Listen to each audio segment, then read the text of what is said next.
That's right, ladies and gentlemen. It's time for more Date Everything. I'm Bester Hawk. You can call me Trent. I really don't care which. And today, we're going to be playing the titillating dating sim Date Everything, where everything is on the table, but only if he asks. At the equator, straight down. That feels wrong.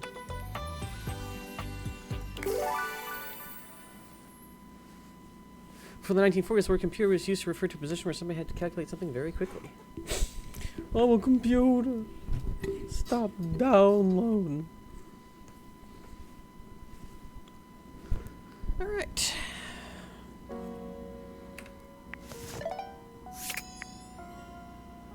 Data decks. We still haven't met Wallace. Ooh, why is it lagging?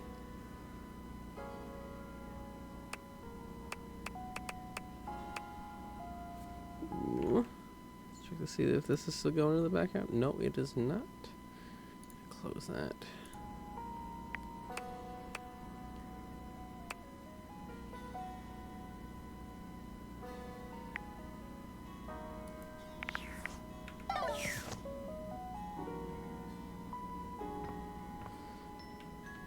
Ooh. We are laggy for some reason. I have a feeling it has something to do with a download. Ooh, I don't like that. I don't like it at all. Oh,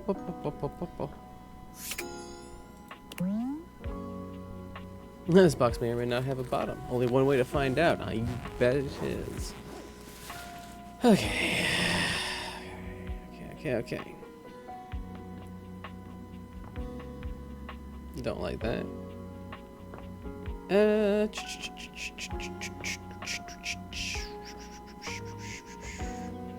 Let's talk to Curtain Rod. Oh, you showed up just in time. Kurt, I don't think there's good material today. No good material? Man, you must be rusted, cause this right here, prime. What's going on? Kurt steps to the side, inviting you to look through the window. You can't really make out much. What am I looking at? That fool out there with the boombox over his head, down the street. He's been out there for how long now? Hours, playing the same song. They ain't never gonna answer. Old dude ran out of pebbles a while ago. Wait, is he out of batteries too? Look at him, searching through his pockets. Oh, poor guy. He really thought it would work. Whoever it's for, they haven't popped their heads out or nothing.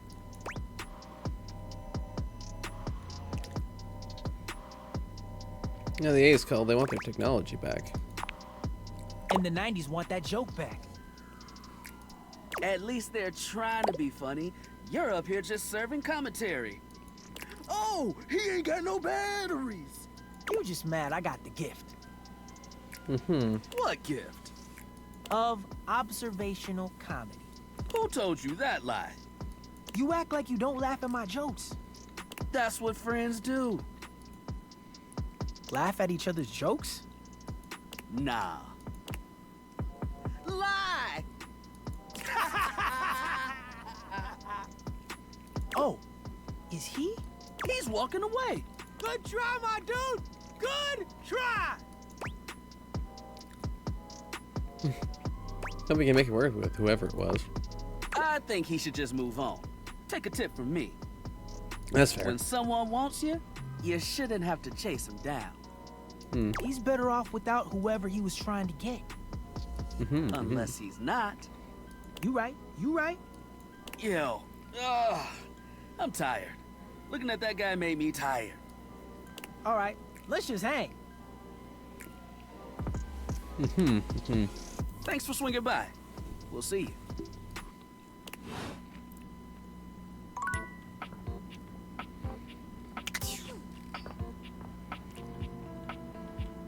know what? Let's talk to Vaughn.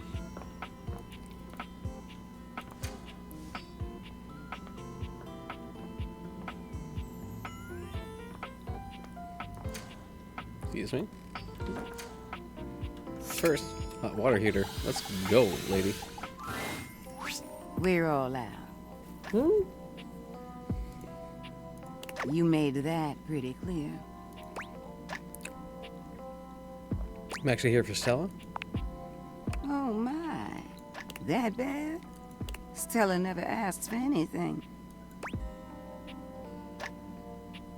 Seems she's pretty desperate. Truly. She's selfless, that one. Silly, but selfless. The best and worst kind.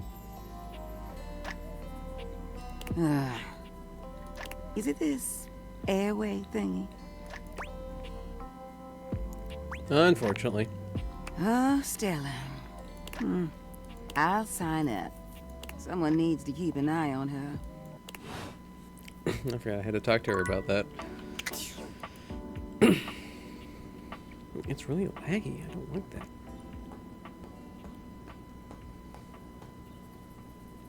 Alright, Vaughn. What you got for me?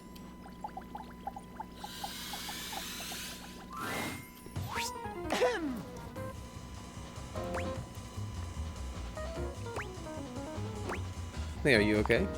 I gotta tell you, I've been sitting here this whole time with this frickin' cheese in my craw, and I ain't seen no rats, pal. Sounds like the house is secure and great. That's good, he says. Great? That's great. He says. So you even hear yourself right now?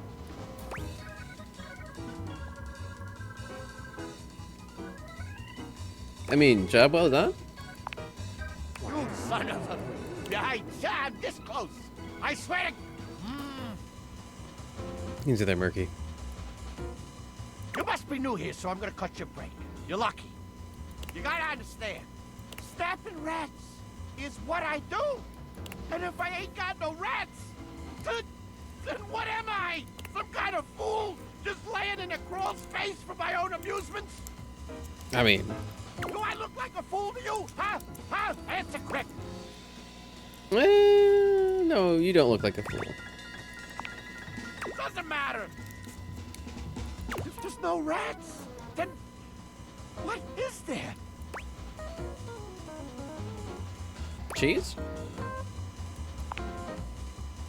The cheese's purpose is for the rats. It's fair. Without rats, the cheese ain't got no purpose. How can I help? I don't know. Unless you're like the Pied Piper with hose. You can't get rats delivered like a frickin' pizza. You can, though. And me and Mac, we could fix this. Look, I know I weren't no angel when you brought me that cheese. But I do appreciate you helping me out. I think I just wanna be alone right now, okay? We're probably scaring the rats off with all this jib-jabbing. Can we leave the door cracked for you? Nah. I'm used to the all-consuming cold of shadow. Now get the fuck out of here, you schmo! I love him so much.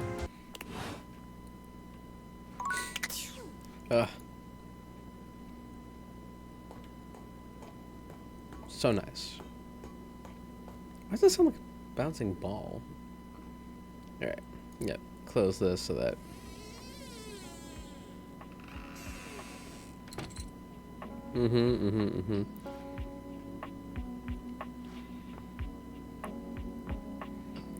Hi, Gwen. How are you? You just missed Vaughn calling me a schmo. We got Stella in for the, qu'est-ce que c'est, the... Ooh. That's okay. You're back! I keep forgetting that... Oh, Sudsy, go lick someone else's hand. I don't care how dirty they are. Off with you. Go to your tray. So, have you found someone to help yet? I'm working on it.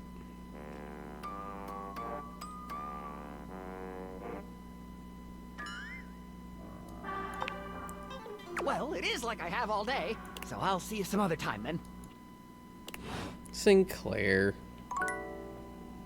You know what? Let's. We're supposed to be able to drink coffee to summon the nightmare. Oh! What is that? Bobby, what are you doing here? For once, Bobby isn't in the middle of a conversation or cheerily posturing when you find them. They look lost in thought. You made it. Welcome to the future site of the Pin Crime Family HQ. Something wrong? You could tell, huh? Guess there's no point in keeping it in any longer. I've been all over this damn house. I had so many ideas for schemes. But what's the point? This is a house, not some bustling metropolis full of suckers. That's not what that says, but I read it as that. We all have the same shit. We all share the same space. I can't share space with your suckers. That shit is awkward as hell. That depends on the sucking. You know, I spent all my time locked up thinking about all the ways I was gonna make money. All the ways I was gonna make my family see I wasn't just little Bobby Pin anymore. I was gonna be somebody. Now that I'm here, I don't even know what the hell I'm supposed to do with myself.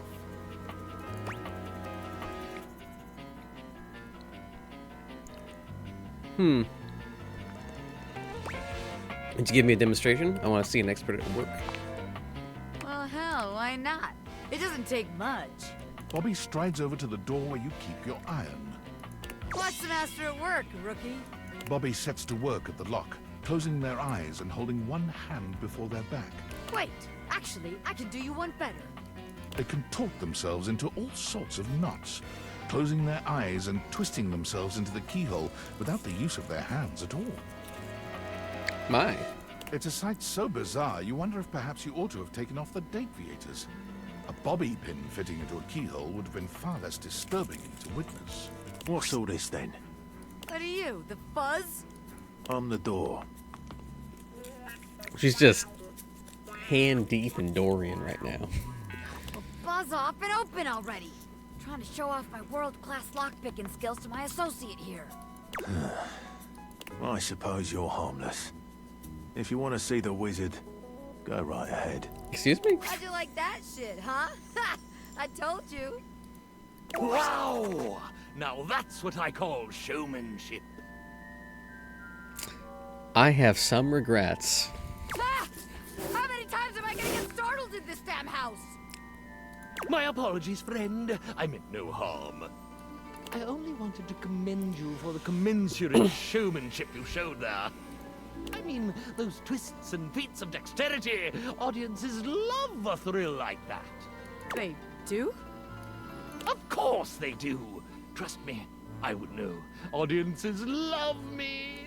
I was in there the entire time, you know, wondering to myself, can they overcome my lock? An iron like me can't be locked behind just any sort of lock, you know. Oh, yeah? There's worse things. Yeah, and even though I have no problem retaining an audience's attention myself, none whatsoever, why, just imagine the sorts of heights we could reach with you as a part of my act. Wait, really? You mean I could be part of your magic show? Most certainly. Just imagine it. You and I pulling off daring escapes. Me, the world-famous magician. You, my bright-eyed young assistant, pulling in the younger crowd. I could be famous. I could really be somebody. Hell yeah, I'll be part of your act. Splendid! I just gotta wind up some business first, if you don't mind giving me a minute. Naturally. I'll be here when you are ready. I can't believe what just happened. I wasn't expecting all this.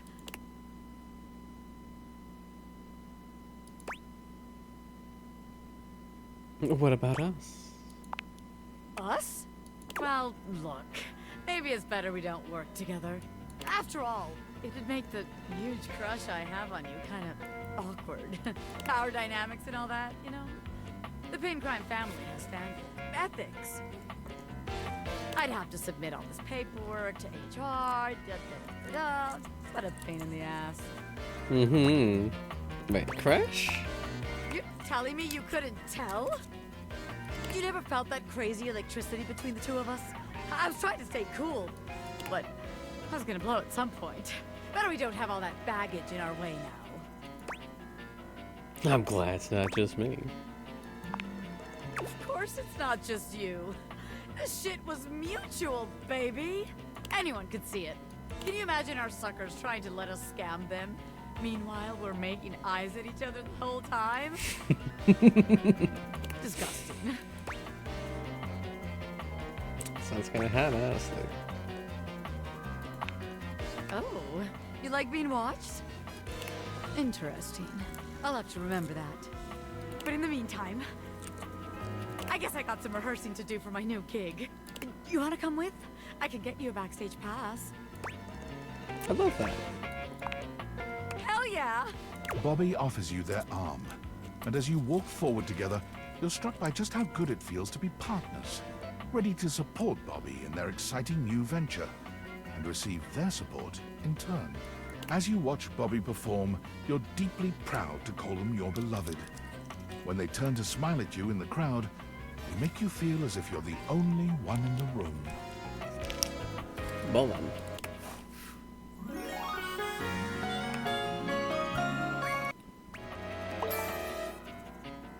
Ooh, our sass is up now. Let's go. Well, there's no nightmare, so.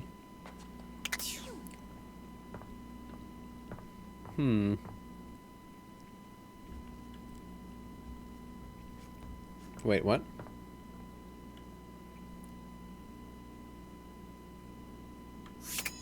Oh. Alright.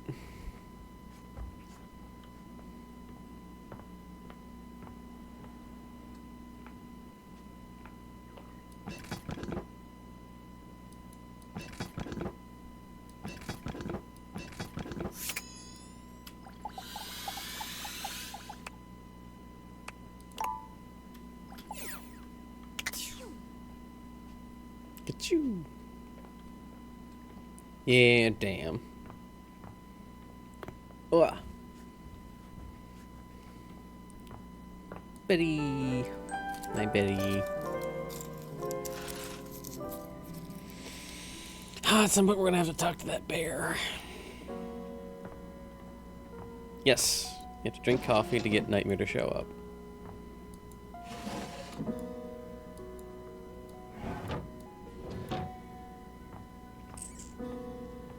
Let's talk on Shelly. Shelly, how are you? Midnight, specifically. Cutie, here for a hug? Always. Shelly opens her up. Anytime you... Alright.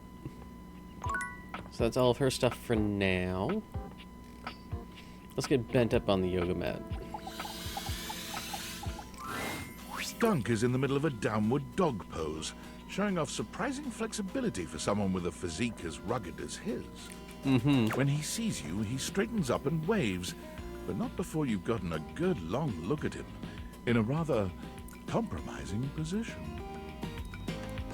Hey, hey, there's my favorite new workout buddy. Ready to try some yoga? I love yoga.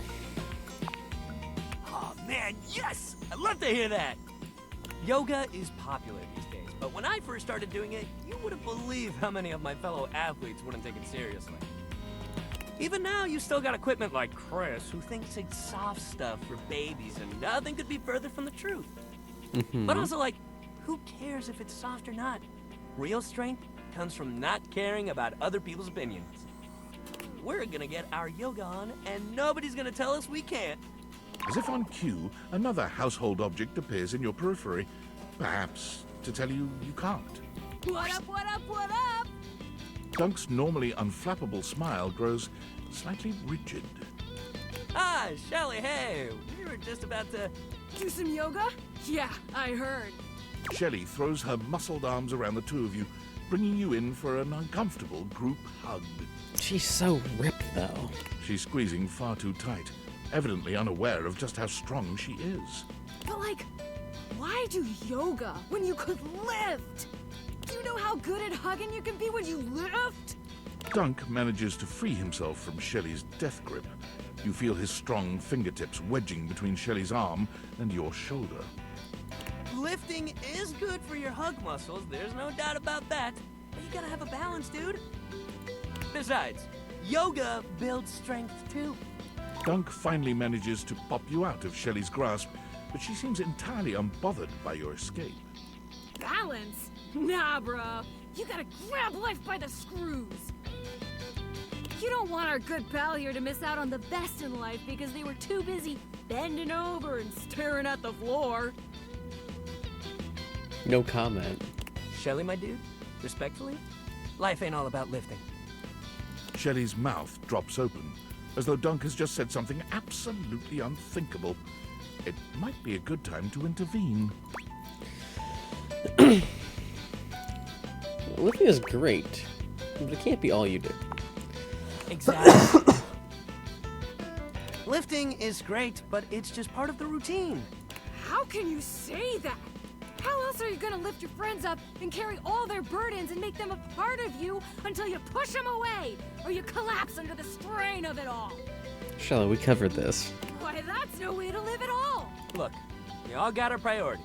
It's great that you want to do that for your friends. But what kind of world would this be if we all did Shelly's job? I'm not sure. This seems to break something in Shelley. She wanders away, muttering to herself. What if everyone did Shelly's job? So many muscles. Dunk exhales, placing his hands on his hips as he takes a moment to recenter himself. Calm. Okay, yoga time. So first of all, how do you feel about yoga? You ever do it before? Love yoga. Yes, love to hear that. All right, let's get into it. How about we start with a nice down dog pose? You mean like this? You bend down into a decent downward-facing dog pose, keeping your feet shoulder-width apart and placing your hands palms down on the mat ahead of you. Your body forms a graceful triangle shape. Dunk is elated to see your excellent posture. Yeah, that's it. You're killing it. Now, see if you can lift your leg up behind you so you're in a kind of standing split. Dunk lifts one leg from the ground until it's parallel with his arms, continuing even beyond that until he's in a proper split. He's surprisingly flexible for such a big guy. Pull a perfect split. Whoa, yeah! That's it! See? You've already got such a solid base. Dunk leads you through several poses, encouraging you and guiding you wherever you may need. He's an excellent instructor, always considering your body's limitations as he takes you into your next position. By the time you're done, the two of you have worked up a good sweat. There's almost a sort of intimacy to the whole thing. You can't really remember the last time you did something like this. Nude yoga, let's go.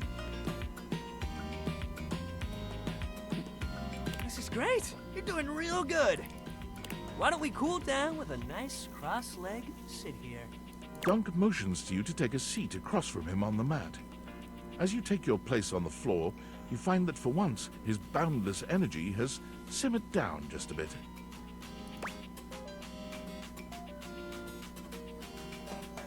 You do those poses in other situations. And they keep your energy up all the time. I don't.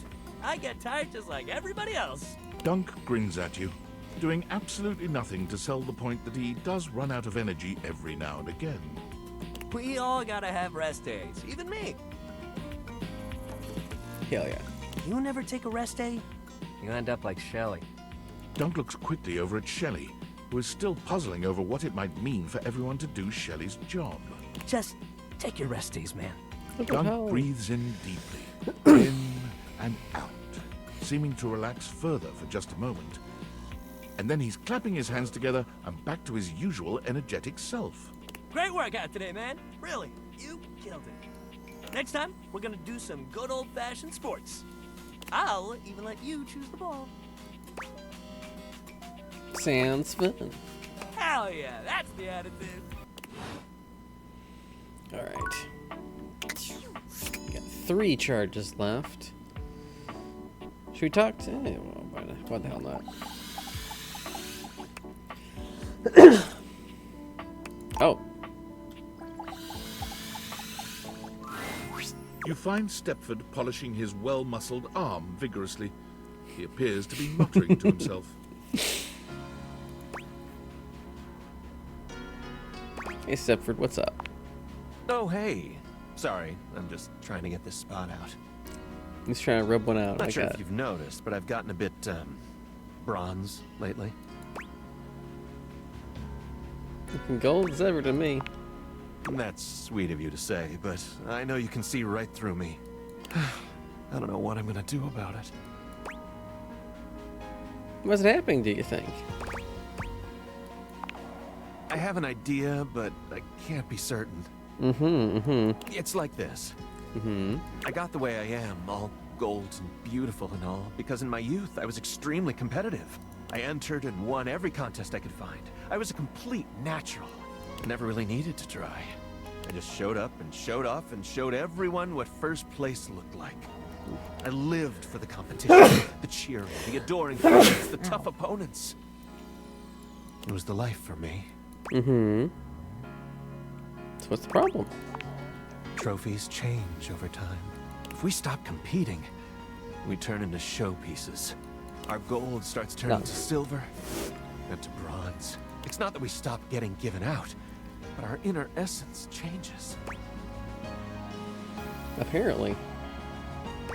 That's only natural. Yes, in a way that's true.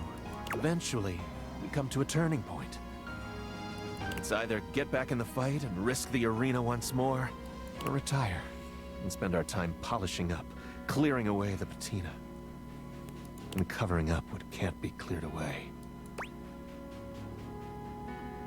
Sounds like you need to get back out there. You make it sound so simple, but I'm afraid it's not. There's all sorts of things that can happen. In any case, now that we're getting to know one another, I have to tell you something.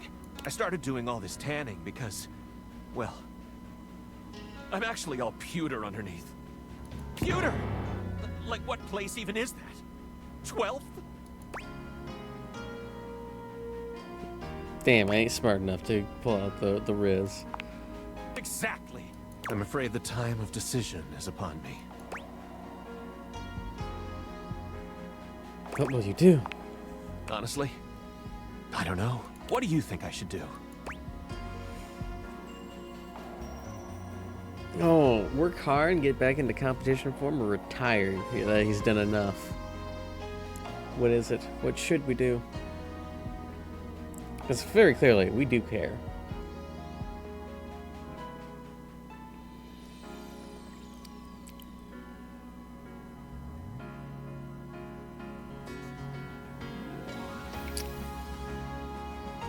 Should he just hang it up? Maybe work him over.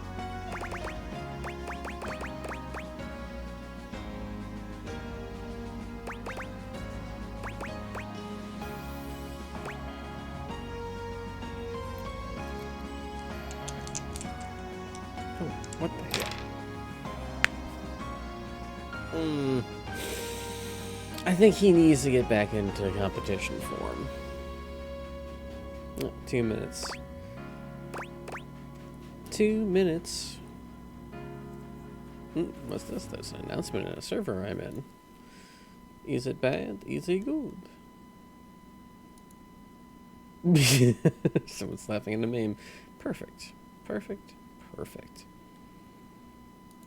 We'll slowly eke this out for 2 minutes. Because why the hell not? Alright. No, I really enjoy Vaughn's behavior. He sounds, so, how do we say? Very, like, New Jersey. Very turnpike at that. Oh, excuse me. But should he retire or should he get back into competition form? I feel like for him, yes, he could retire. However, working hard and getting back into competition form may get him out of his funk. Or it just may completely break him and he has to retire anyway. It's a little bit of all the things, isn't it?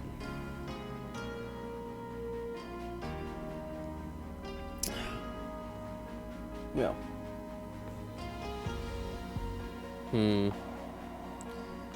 Alright, let's see. Washington 1 will be retire, which will be the Delaware. Which you can't see, but it's there somewhere. Very, very slightly be able to see that. And normal heads will go hard and work. Oh, that was a really bad duff. Ooh. It is heads. So he's gonna work hard and get back into competition form. Maybe you're right. Thanks for talking to me. I think I'd better think about this for a bit. We went with he should get back out there, and he's got to think it over. It's not an easy decision. If I compete again, I could get hurt or even lose. I'm sure you'll be fine. And I don't think I could bear that. I know Shelly could bear that. Come see me again sometime soon, okay? Oh, sure. See you around. See you, Space Cowboy. Okay, we got two. Ooh. We'll see if all the dialogues are done for your favorites. Livewire! You look electrifying as usual. Which reminds me, we still gotta get Dry Seal and Washburn back Do together. we have the pleasure of your company for another visit? Blink twice if you want me to throw you out so you don't have to sit through another bad act.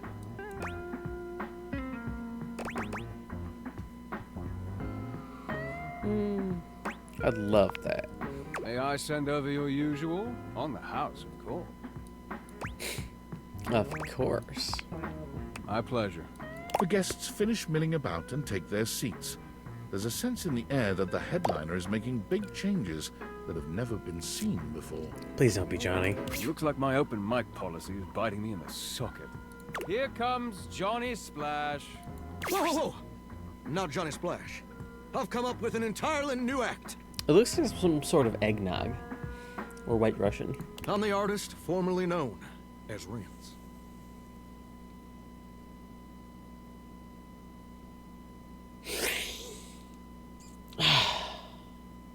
Alright. Wouldn't you be the artist formerly known as Johnny Splash? Quiet, you! I'm singing. Purple train, purple train. I only wanna see you swirling in my purple train. Alright, I gotta give the voice actor prompts as to being so damn bad. Because it has to be on purpose. Man, even I know this one ain't working. That was terrible. Thank you, Dasha. It's because nothing rhymes with purple, that's why. And the acoustics in here are awful. I need to perform in a moist and humid environment. As promised, auto-tune. I'll be back, though. And I got lots of new personas for you. Kalina Turner, In Sync, and even Lufa Rigno.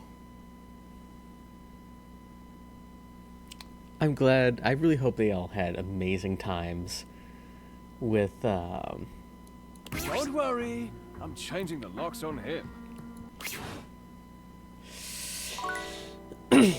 Yeah. Alright, let's go get us some coffee. Coffee. Cabana.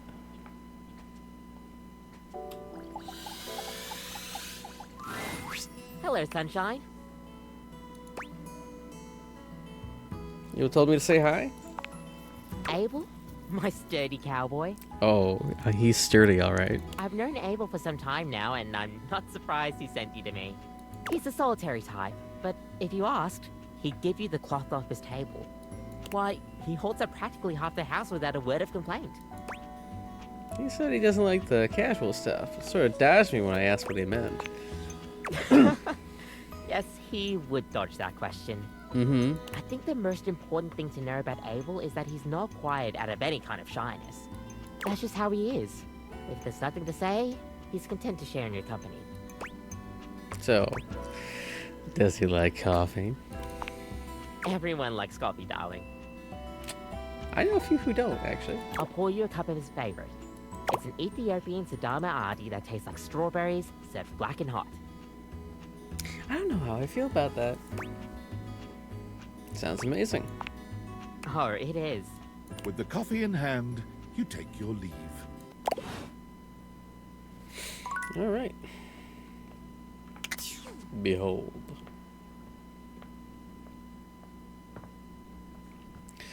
I've got a permit.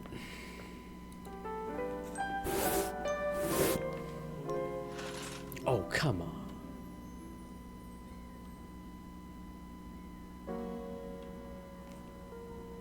Okay.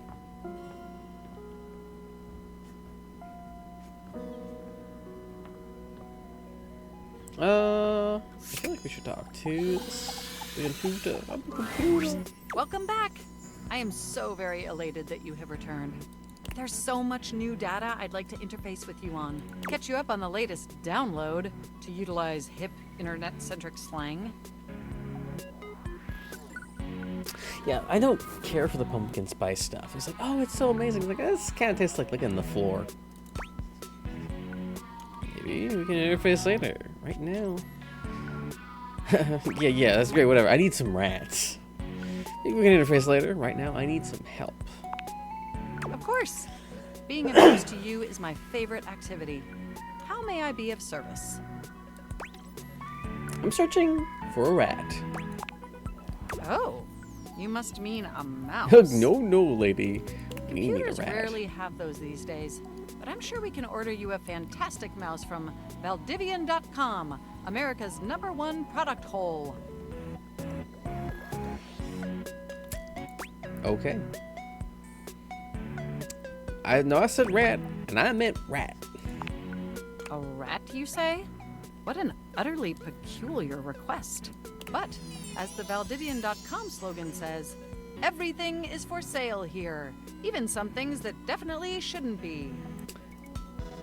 You also remember that I'm caveman in those terms.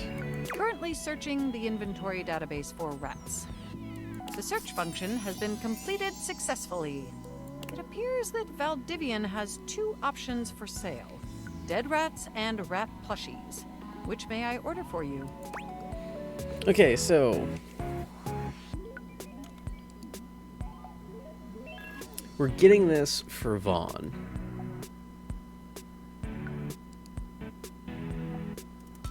I understand, V2.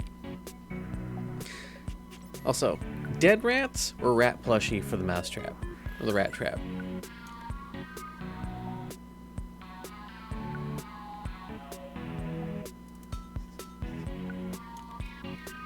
What do you think he's gonna like the most?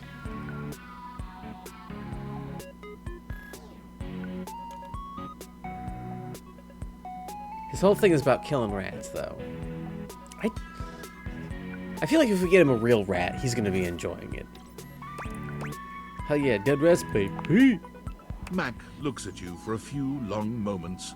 I don't mean to second guess you, but are you absolutely sure that's what you'd like to order?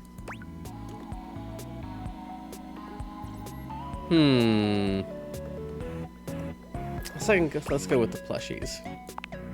That sounds great, and almost certainly the right choice. Ordering them for you now. Let's give him something to do. Alright. This is the Shelly. Shall I skip through most of her content? Here we go. I'm going to find out if our book did well. Thank you for being I can't here. decide if I feel excited or profoundly ill. That's the same thing, my guy. Wow, did you hear that? They loved it! They were on the edges of their seats! Well, nearly. But to heck with Celia. The others were genuinely enthused. Ah, I'm so grateful for your help. Look what we've done! I've gone from embodying literature to creating it. Thank you. I don't know what it is. I do like these tattoos right here. This one, I like the caterpillar, but these ones I like.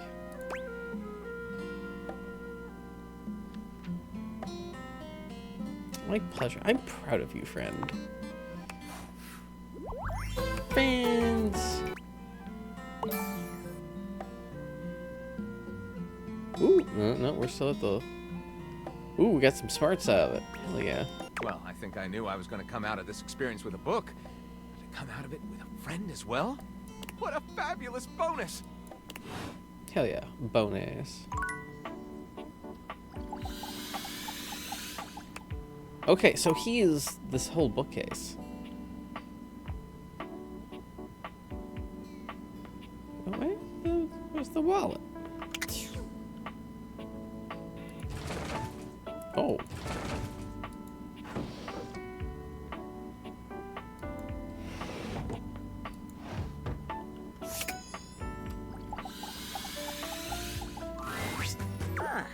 You wish to continue going on practice dates with myself? Dasha. The carousel's the thing that the junk drawer made. Yes. Practice dates, Dasha. Here are the potential locations for these dates. A restaurant. Here we are.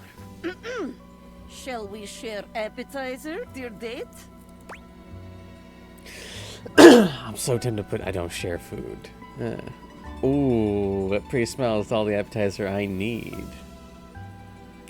Mmm. That's the best part? Or that pretty smile?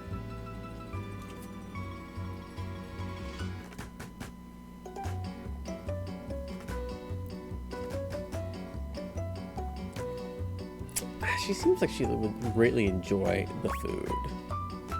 Let's go with that one. Ah, excellent. The Damn. first step in impressing your date is to be generous.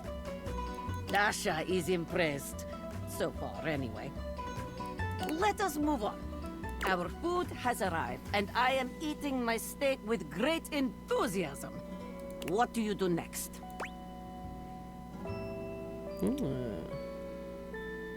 Oh god, no, never. I tell the waiter it's your birthday. No. No. Manslaughter. Definitely don't take any of the baked potato. Ask if you'd like to try some of my pasta. Ah, that is the way. There is no greater joy than gazing lovingly into your date's eyes and taking bite of food from their plate. Romance, spark, sensual generosity, top marks. And now, our final question. The waiter walks in with bill and sets it on table between us. What do you do? Ooh.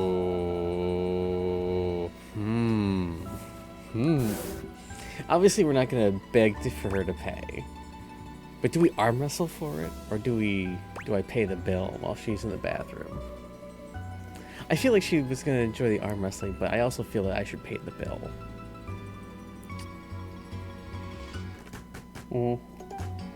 Generous. Oh, it is like that, is it? You think you are faster than Dasha? You think you have gotten the better of me? You have started down dark path, my friend. One you are not prepared for, I think. Dasha, this isn't real. The date is not real, but the slight to my honor is very real. Watch your back. When we dine together next, you are in for it. Was it good though? What? What? Yes. Technically. I mean, no, it is good. I just... I do not like to lose in this. Let us move on. If we dwell on this, I will become angry again. Very good. You are becoming quite the charmer. There is always more to learn. We will continue next time. Definitely does. Can't wait. See you again. Alright, so she likes a little bit of physical conflict.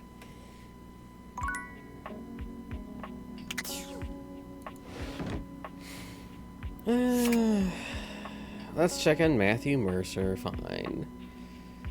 What do you got for me, Matt? My master of the mystics!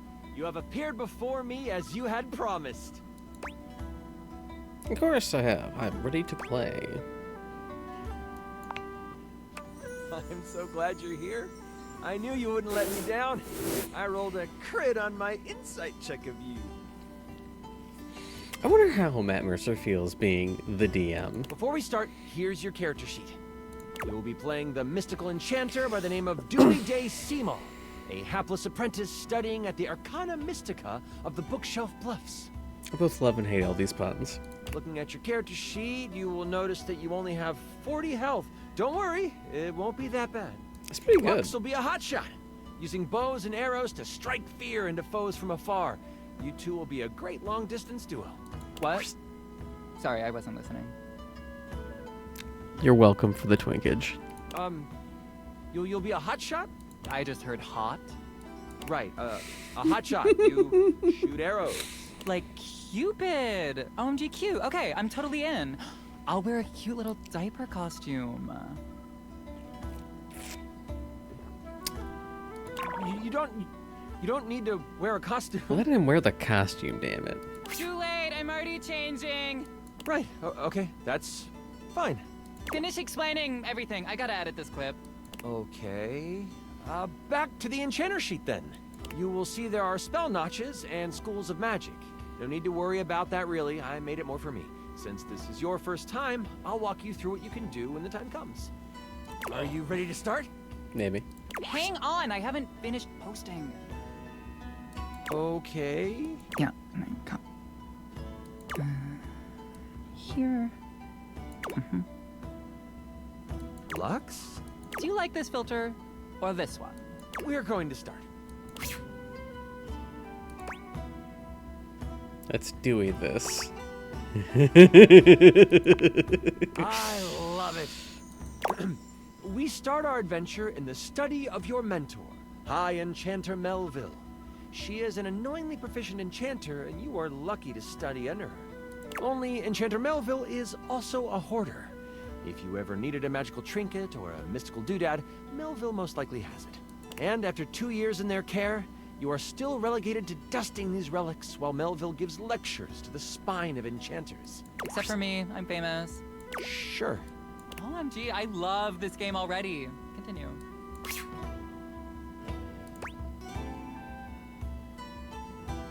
What is the spine of enchanters? The Spine is a group of enchanters that govern the magical world. Melville is one of the foremost researchers, and often presents new discoveries to the Spine. You've been doing some magical research on the side, but you have needed some equipment that Melville has to actually get it done. With Melville in conclave for at least another 3 hours with the Spine, you choose now as the time. You go over to your sack of possessing, an item Melville knows you shouldn't have, but allows, and you pull out your latest experiment. You found a lamp. Only it doesn't seem to do much. At least, not yet. Me. A magical lamp? You sure hope it is. I found the lamp, because light and lamps and glowing. But yeah, I'll let you have it, so you're welcome. Anyway, you've tried rubbing it, but nothing works. No. Surely, there is something here that will awaken whatever is inside. Yeah, I guess I've been rubbing it right then. Looking around this cluttered study, your eyes fall on a few things that might help you. There's an arcane amplifier that you've seen used a few times. There is the Cosmos Collector that can call on the stars to make things work. And there is the Mystic Manipulator, used to alter the very fabric of an item's makeup. Which do you use? Amplifier, collector, manipulator.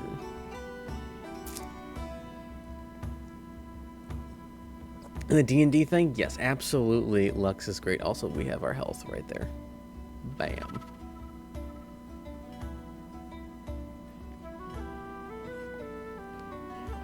I feel like the amplifier might be the best choice. I don't like the manipulator because I don't like messing with magical objects' very essence. But the Cosmo Collector feels like a good second. What are we thinking?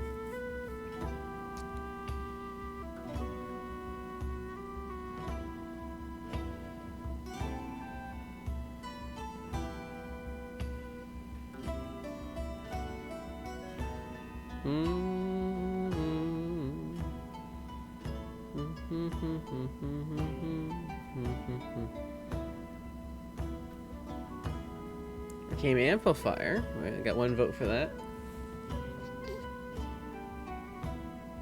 Because it sounds cool. What is D&D but being cool in a nerdy way?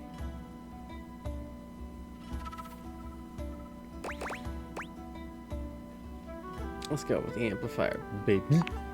You scamper over to the amplifier.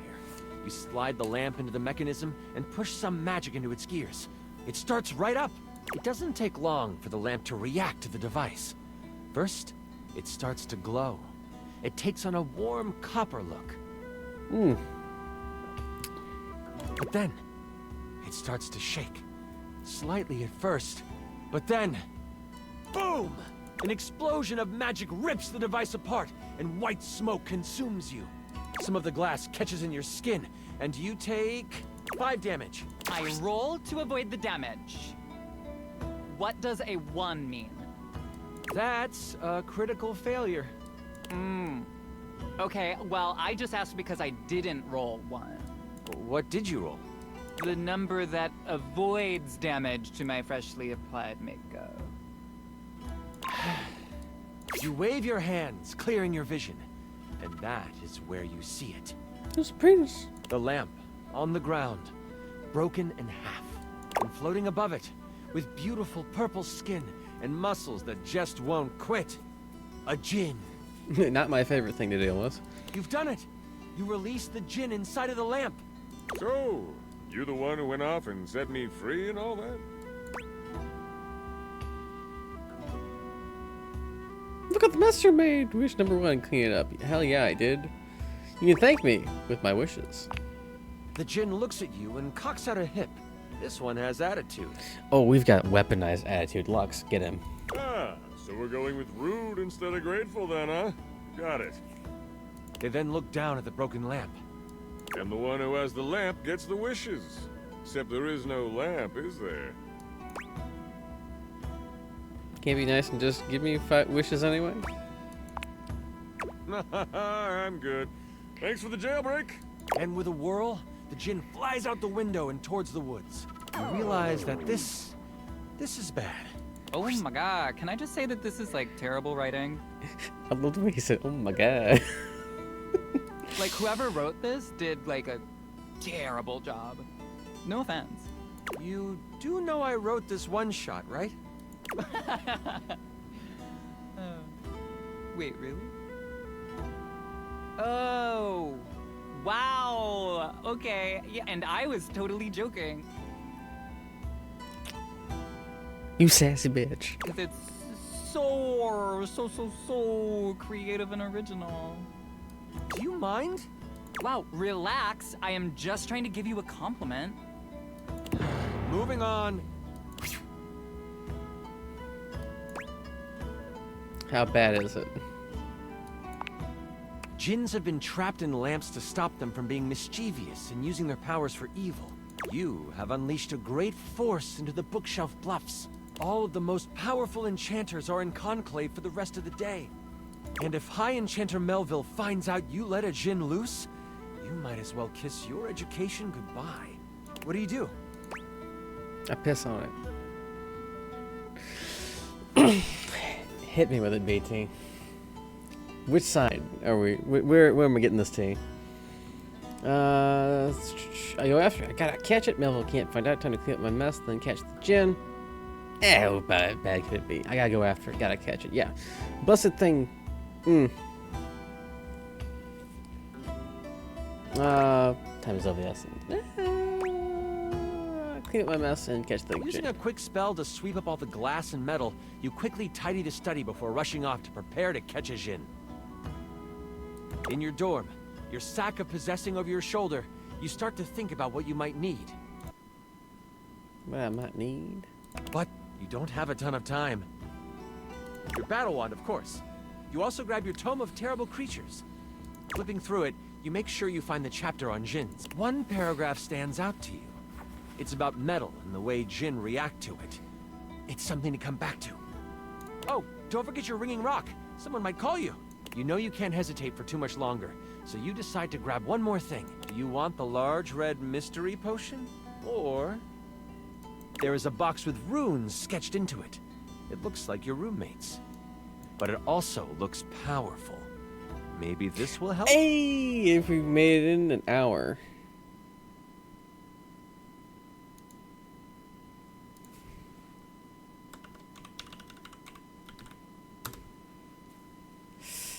Damn. We've streamed 7 times.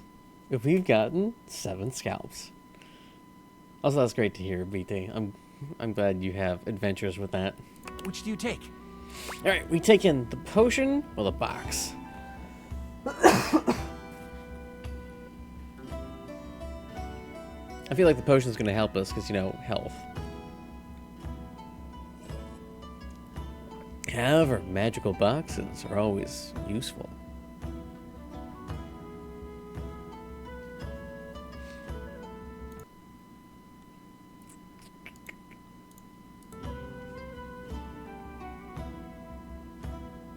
Coin? Oh, yes, coin. Heads. Potion. Tails. Box.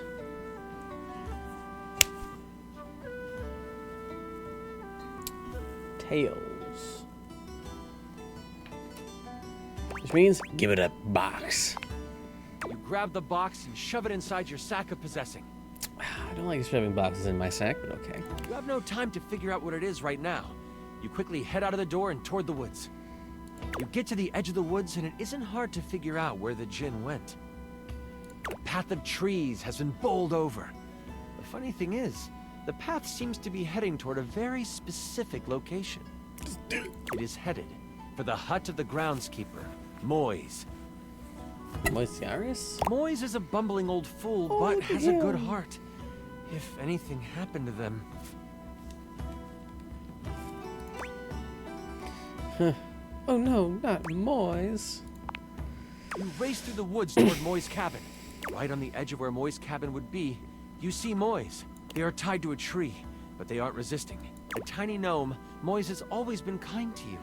They snuck you herbs you needed for your experiments and may have helped you destroy evidence of a failed enchantment before. I set up a drop shipping store for the gnome, leveraging my brand.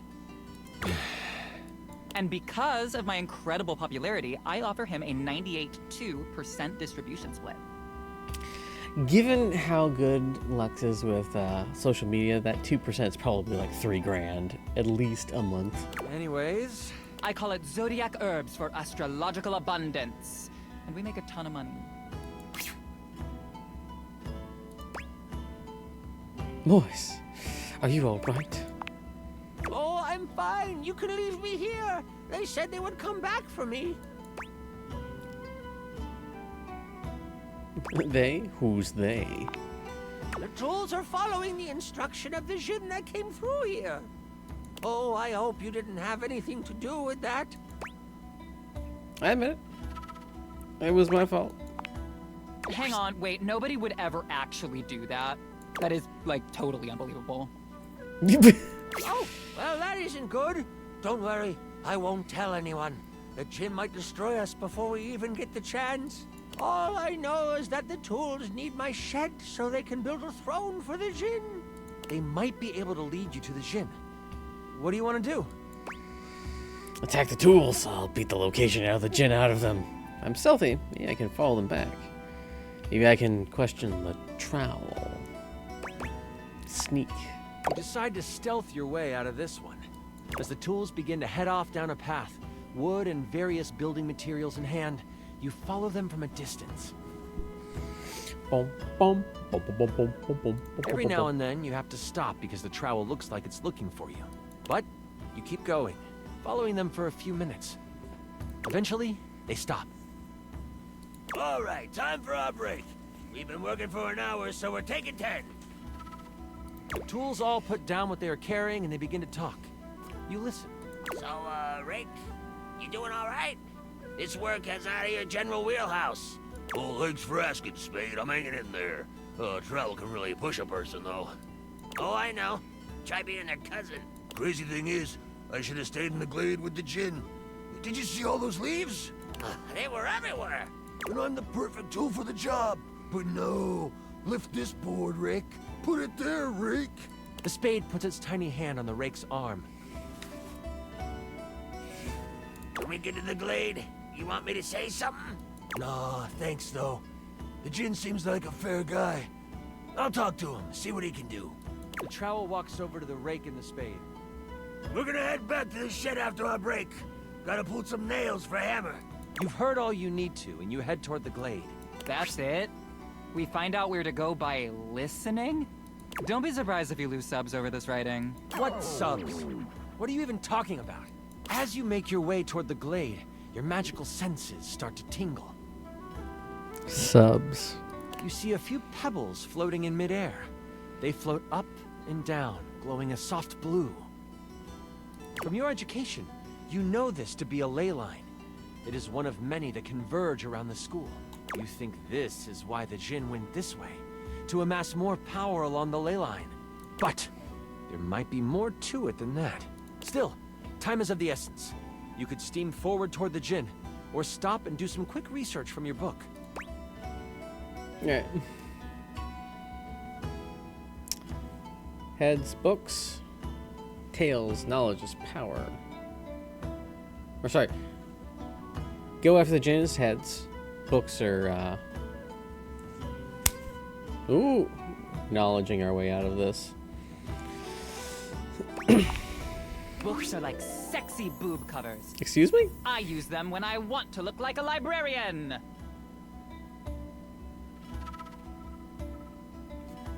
Okay. You take a moment to sit down and crack open the book you brought with you. Flipping to the back of the book to find a ley line in the index, you quickly find your page. It says that while they were great sources of power, they can also be a great source of healing. You find a ritual of rejuvenation and you partake. You have gained an additional 15 health. What do I get? Can I have some additional likes? I feel like my ritual of foot picks should give me something, right? Nothing else in the book really helps you, but at least you feel more prepared for what is to come. Them feats. With your sack on your shoulder and your wand at the ready, you venture toward the glade. It's not that big. We should get it checked out if it is. You travel for another 10 to 15 minutes. It is then you see it. A glade surrounded by trees and, in the middle of it, the Jinn. He is feeding off of a ley line. Behind him is a half-constructed throne. The question is which half? The right half, the left half, the top half, or the bottom half? As you contemplate what to do, you hear a magical tone. You search for where it is coming from. Oh, your ringing rock. Oh, I get it. The rock is like a phone. And after you're done with it, let me have it for a bit. Then we'll be able to get some real powers. You quickly search your sack for the ringing rock and answer it in hushed tones. Kind of in the middle of something. Oh, there you are. Where are you right now? That voice is one you would never forget. High Enchanter Melville is on the other end. Drugs, woman. I've come looking for you. I need you to help me in the lecture hall. We made a bit of a mess. Was there actually any studying going on? You weren't in the study, so I figured you are done with your chores. I'm almost done. Why does it sound like you are outside? Is that a ley line I hear? Wow, she really is powerful. You know that Melville isn't the biggest fan of lying. You have a choice to make. Do you come clean? Or do you hide the truth from your mentor?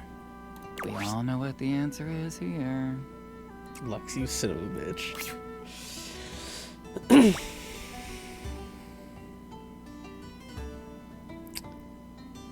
On campus versus heads, which is I might have unleashed an evil djinn onto the school. Oh, let's try that again. I might have unleashed an evil djinn onto the school.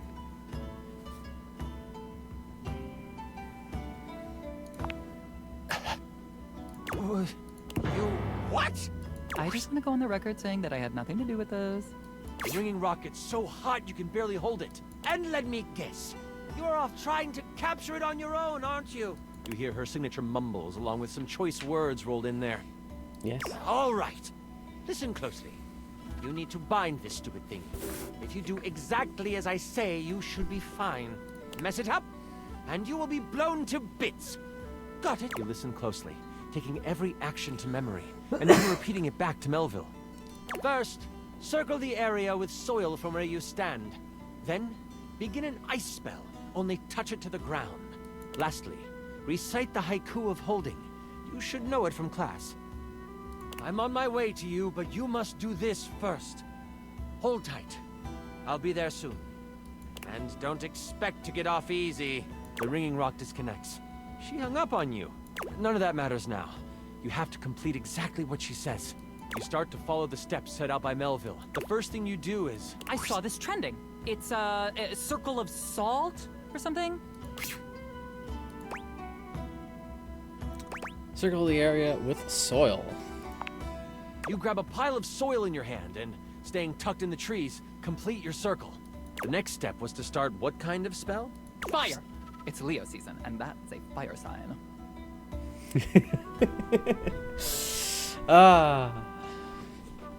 I gotta wait 2 minutes for this one. I'm sorry. There's a bit of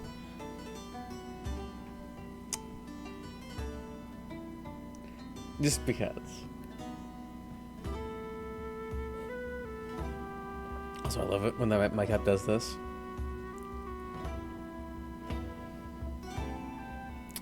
Look, Lux says it's fire because it's Leo season, and that's a fire sign.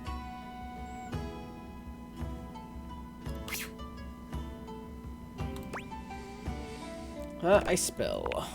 The bitter cold pulses through your finger. You touch the dirt and hear it snap together. Now, the last step. What did you need to recite? This is a weird, hard magic system. I don't like it. Do you, chat? Chat, I'm logging in. There is no chat! The haiku of holding, or the huh. It comes to you quickly. It's short and sweet. You hear the spell complete, and you see a dome of magical energy surround the djinn. You hear rustling of leaves behind you. Melville quickly comes by your side. Oh. The ringing rock has tracking now? Ooh, that's good for location tags. That's not the point. Can I continue now? Yes. Yes. She gives you a smirk and a nod. I see you tamed the thing. I wouldn't call it taming. Oh. The djinn puffs up. Psh, no one can tame me. We'll see. Melville gets a very serious look on her face. We'll see about that. Stepping toward the djinn, Melville holds something in her hand. It's a lamp. Not just any lamp. One covered in runes and etchings. You'll have a choice, dear djinn. Enter the lamp and be trapped for all eternity. Or join me.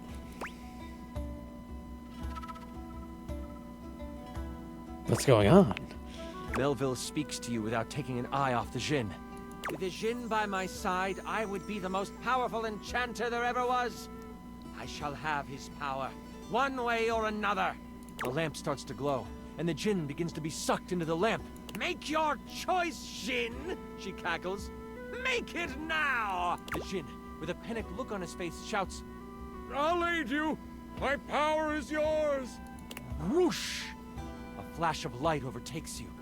You can't see, but you can hear energy most intense flying around. Before you floats Melville. But She is huge.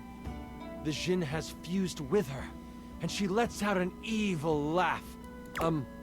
Before I go on, I should tell you, this is the part where I would, like, monologue as Melville. Is it cool if I do that? Yeah, totally. I'm gonna monologue too. Oh, for heaven's sakes, Lux! Do it in another room at least. Fine. Oh, no doubt. Monologue away. Ah, thanks. Melville lowers down onto the ley line, seeming to sniff the air that radiates with power. I know you can sense it. The power this place holds. These grounds hold a wealth of energy. Energy that could have us enchanters rule the entire world. Mold it into our image. Could you imagine if every place was as ideal as Bookshelf Bluff? A place where learning was the only goal? It would be glorious, wouldn't it? If only we could make that happen. Oops! We can! The thing is, we've always been able to. But the idiots of the Spine want to make sure we use our magic for good. Right. What good?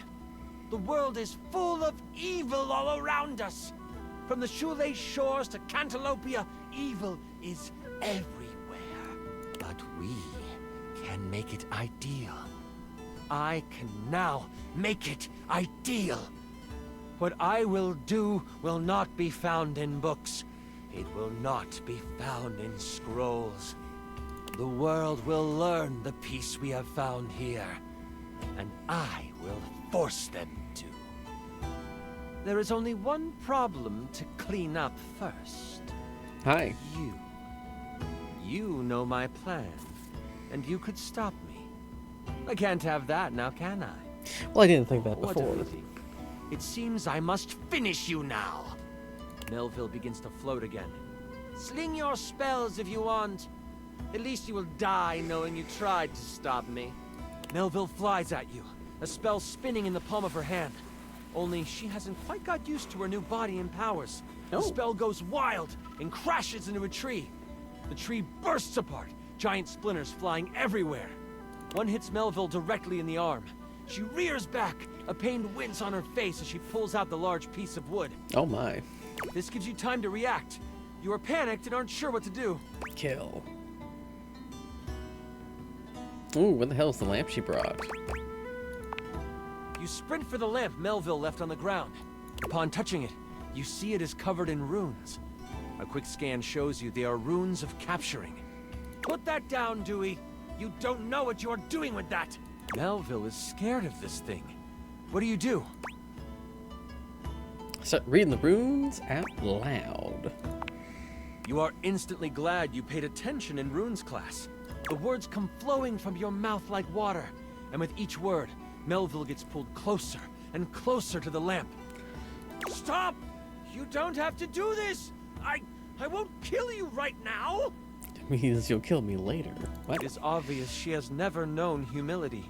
As she gets pulled in toward the lamp, you hear a voice next to you. Well, ain't that something? You look away from Melville for a moment, and you see Moise and the tools appear beside you. The travel groans. You destroyed all the works we done did! This distraction, though momentary, makes you slip on the pronunciation of the rune Slimthumplach. That's a hard one anyway. Melville uses this opening to fling a spell at you. It makes contact, hitting you for 15 health. I hide behind a tree and film the encounter, commenting as I do. As you are hit, the lamp flies out of your hand, and Melville goes to catch it. Only, it burns through her hand. Ha! Jinns are weak to metal. The memory of the tome comes back to you. Good thing you have metal tools right next to you. Lend me your steel tools. I don't know about that, Trowel protests. Moise picks him up and hands him to you. Here you go. He's mouthy, but does good work. You lift the trowel like a magical focus. A grayish silver orb of pure metal collects at the tip of the trowel. Oh. This is kinda awesome, Trowel yells. And you unleash it toward Melville. It rips through her, leaving behind a ring of smoke where it made contact. You've never done metal magic before, so you aren't sure how to summon it quickly. This leaves enough room for Melville to counterattack. With a flash of blue energy, she hits you with an arcane lance. She is still reeling from your hit, so it only hits for 5 damage.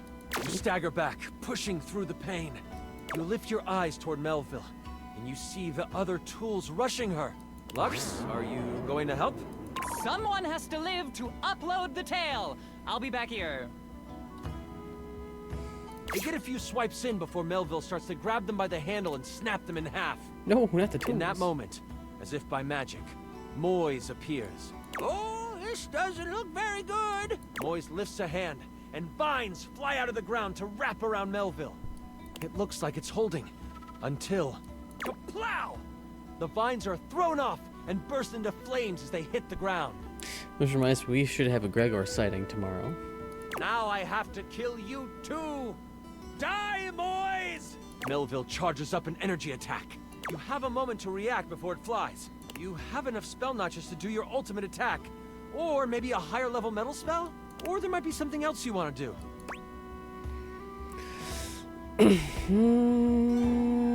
I gotta save... Oh. Let me see if we kill him. He can't attack. Let's bring on the ultimate attack. You sense something. A pulsing of pure energy. It's the ley line from before. Scanning quickly to find it, you sprint for it, running past Moise and drawing the attention of Melville. As soon as you reach it, you shove Trowel into the ground, breaking open the earth further.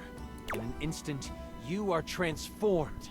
Your whole body glows with arcane power, and you feel your full magical potential unlocked. Melville unleashes another arcane lance on you, only this time, you absorb it. It makes you stronger. Wait! Calm down! Remember, you are my apprentice!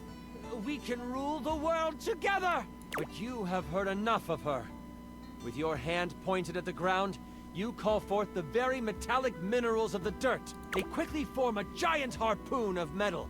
Yeah, and as you unleash your ultimate attack, Arcane Eradication, you feel your power drain from the ley line. But that's okay. Why? Because your attack strikes true. The giant spike slams her against a tree, pinning her to it. Melville cries out, the spear of metal crackling and sizzling as it works through her. If I could, I would flunk you! But she can't. Slowly, her body melts into a pile of arcane goo. It seeps into the ground, joining the bubbling magic that lies under the surface on the ley line. You have cleaned up your mess. As you run back to campus, you mentally call dibs on all of her cool stuff. You fought and defeated an evil djinn. With your mentor gone, you are unsure of what your future at the school holds. As you walk back to campus, exhausted and excited about the many tools and trinkets in Melville's office you can claim, you wonder if your days here are numbered. But as you walk towards the main doors of the school, you see a member of the Spine waiting for you. Moise, by some magic they will never reveal, has beat you there and stands beside the High Enchanter Jefferson. I hear you took on a djinn and won. I'm surprised I made it out alive. And you used metal magic. That, my child, is a rare deed. You have accomplished more than you know. We in the Spine hereby declare your tuition free. You may study under any enchanter you choose. What? The hero of Bookshelf Bluff must be trained up, for you have the makings of the most powerful enchanter to ever live. We shall foster your potential. Ooh. And with those words, a smile appears on your face. This is not the last time the hero of Bookshelf Bluff will be asked to sling a spell for the protection of the school.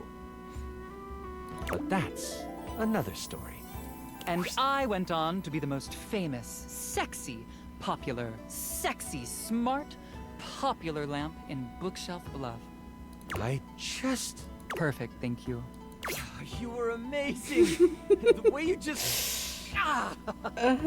Sorry. I'm just so excited with how much fun we just had. I'm floored by you. Listen, that was pretty much perfect for me. You are pretty much perfect to me. And if you were ever wanting to roleplay again, in any way, let me know. We could move from the character sheets to the other sheets. God damn your anime glasses. I understand your insinuation. I'm all for it. Yeah, I'd like that. Until next time, you mighty hero, I'll be waiting for your epic return.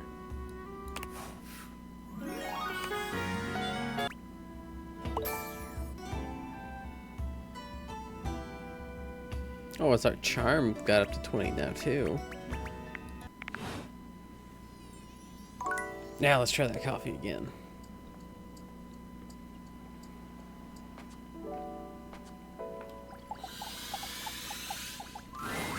Welcome to Roof Box, the home for all your coffee needs. Roof Box. It's nice to see you again. Kopi gives you an awkward smile, fidgeting with her coffee implements. She keeps looking at you as though she was searching for something. Oh, well, it's, nice to see you too. You're, that's right. Kopi snaps her fingers, realization striking. We had a little chat last time, didn't we? You call it that. Oh, I thought it was a chat. Well, thanks for coming back. I do appreciate your patronage. We actually have a new drink added to the menu since the last time you came in. So, what can I get for you today?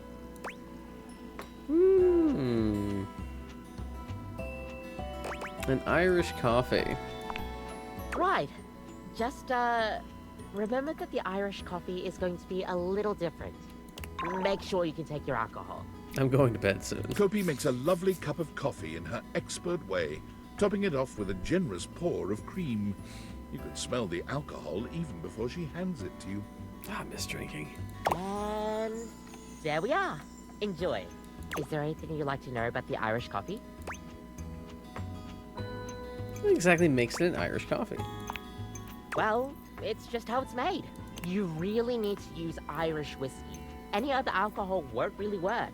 Irish whiskey is more smooth and has sort of a hint of vanilla in it. That really makes the coffee shine through. So what happens if I made it with scotch? I mean, you could try, but don't let any Irish people hear you. We'll see you next time. Ah, see, this is the part that we missed. We missed the drinking. Now we should get some nightmare action.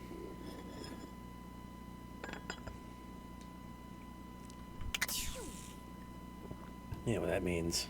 Oh, Bobby's still here. Nice.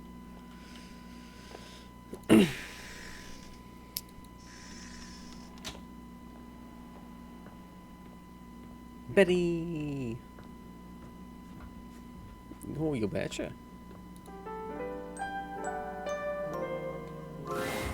Your room is dark and cold, and though you may have gone to sleep alone, you can feel someone else here.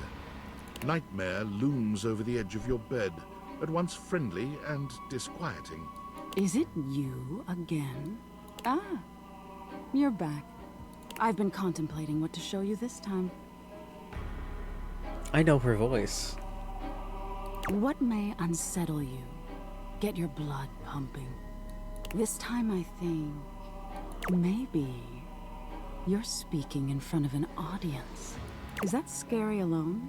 The thought of being vulnerable in front of so many people, expecting eyes on you, knowing if you misspeak even once, they won't respect you. They might not even like you, or be able to stand you. Listen, lady. If I'm giving a speech, it's because I hate this place at all costs. Your words tumble out and you start mixing them up. You can feel your heartbeat in your ears. The spotlights on you make you start to sweat. You start to get your lips under control and the words start to flow the way you intended. Then your tongue presses against your front teeth, and they give. One of your teeth slips out of your gum and down onto the podium in front of you. Oh, that's much easier. Usually in my dreams, my teeth hang and they just get stuck there as I try to chew. You stare in horror. You reach to pick it up. A canine tooth drops to your tongue. You let out a petrifying, guttural scream as your own teeth fall loose from your gums. A tickle in your throat makes you cough. The people in the audience gasp, retch, lean back, flee from their seats. That's all you got, lady? You're coughing up more teeth. They come out of your mouth and into your hands bloody. Your mouth is just gums now. But the teeth, they're still coming. Tears prickle in your eyes. Then you try to apologize to your audience. You realize you're a monster. The teeth clatter to the podium, and... Who do you think you're scaring, pal? Tisk tisk. So defensive. What are you hiding from? The teeth thing is stupid. Yeah, I've had those teeth dreams. They're not like that. Is that so? Why don't you tell me what really scares you? There must be something you're hiding away. Something a little deeper. A tad more frightening than bugs and blood and teeth. You're gonna use my answer to scare me. The important thing is, you'll learn from what I show you. Don't you want to conquer your fears? Let go of your insecurities? I'm afraid of mediocrity. How intriguing. Mediocrity can be scarier than failure. Being unremarkable. It's the same as being forgotten, isn't it? Nightmare takes a few steps back, beginning to fade away as the room grows lighter. It must be getting close to sunrise. Thank you for being honest with me. I will have to think about your answer. Good night. Okay. What do we find now? Let's check on about the PC. Ah, the source code of my happiness. The algorithm of my heart. Seeing you makes my CPU buzz with excitement. You know, I could really use some sweet, sweet double-clicking if you catch my clever sensual inference. Oh, I wish. Maybe later. Come boot up my system anytime, baby. Okay, that was very quick and easy. Belt buckle noise.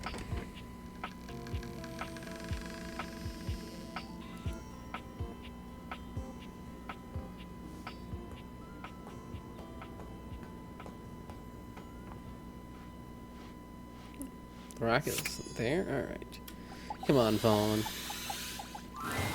Hey, top dweller, what you got there, hotshot? Me, are you referring to this rat? Don't you do this to me. You know that I know that we both know that that's a rat. Was that? I can't really understand you if you're not yelling at me. Is that a frickin' rat? Well, it's certainly not a cat. Ooh, baby! Come to Papa! Here, let it go. Let it go! I got this stinky-ass cheese and everything! Get revenge for 1/3 of the 14th century West Eurasia. Yeah, here you go, Vaughn. You watch with a morbid curiosity as Vaughn takes the plush from you and does what he's built to do, snapping down on the toy with a terrible sound. Yes, I frickin' did it! He looks at the plush with a frown, squinting at it. Hold on! The hell is this? He lifts his bar, yanking the plush out and holding it up in one fist. Why is this so soft? Look at its face. Plus, I figure you could snap that as many times as you want. That's so thoughtful. Holy frickin' shit!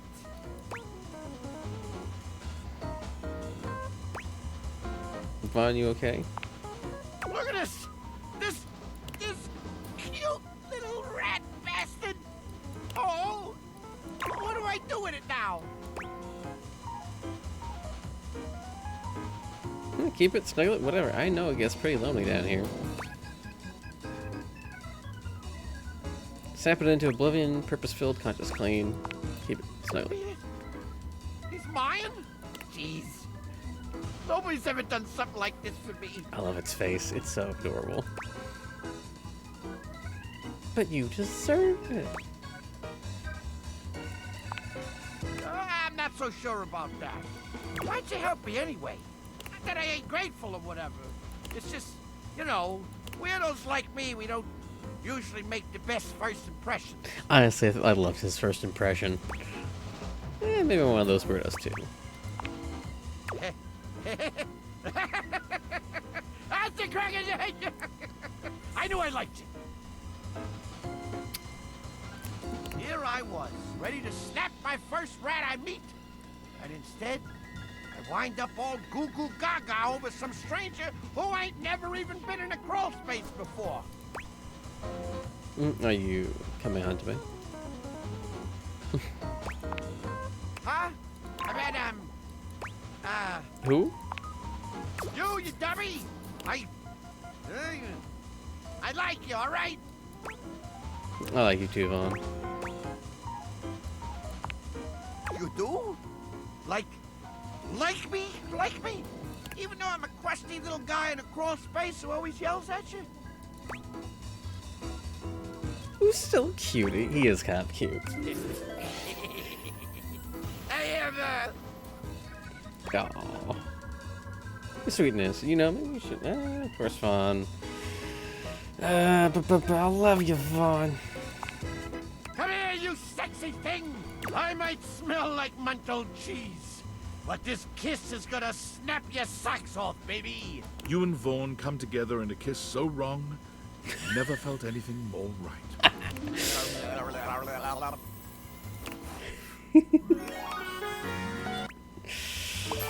What we got? Ooh, we got 25 sass now. Let's go. Okay, which means we probably don't have to talk with him as much. No. The answer is still yes.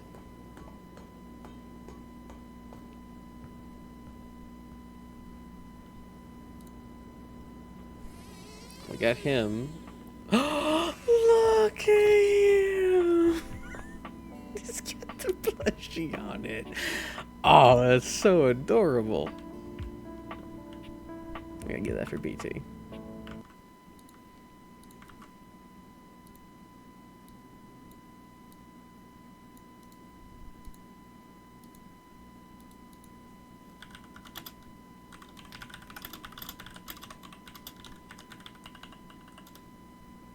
I love it.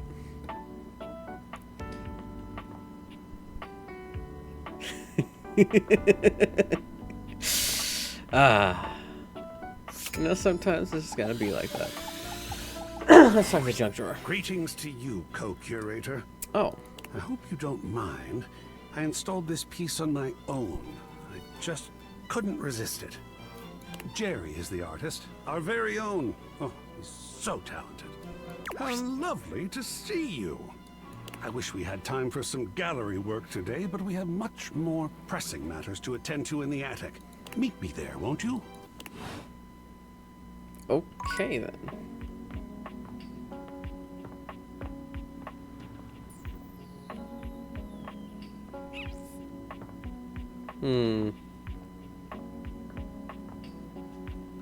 Let's introduce ourselves to the eye. Hey, it's you. What's up? Hey, Bobby. Hey, Bobby, how have you been? The great Bobby Nee. Our training awaits. Ah, beans. Bonnie, I changed my name. I'm Bobby Sticky Fingers now. What? I gotta scram for a bit. This ironing board guy, he's a lot. Poof! Yeah, do not be alarmed. Afraid, perhaps. For the greatest mystery yet awaits. Ooh. Ah. You have ventured onto the path less traveled. A path where no thing is sure, where the unknown is the only certainty. You, unfortunate soul, have stumbled into my fearsome presence. It is I, Ronaldini, the great and terrible. What does he look like? Hi, Ronaldini.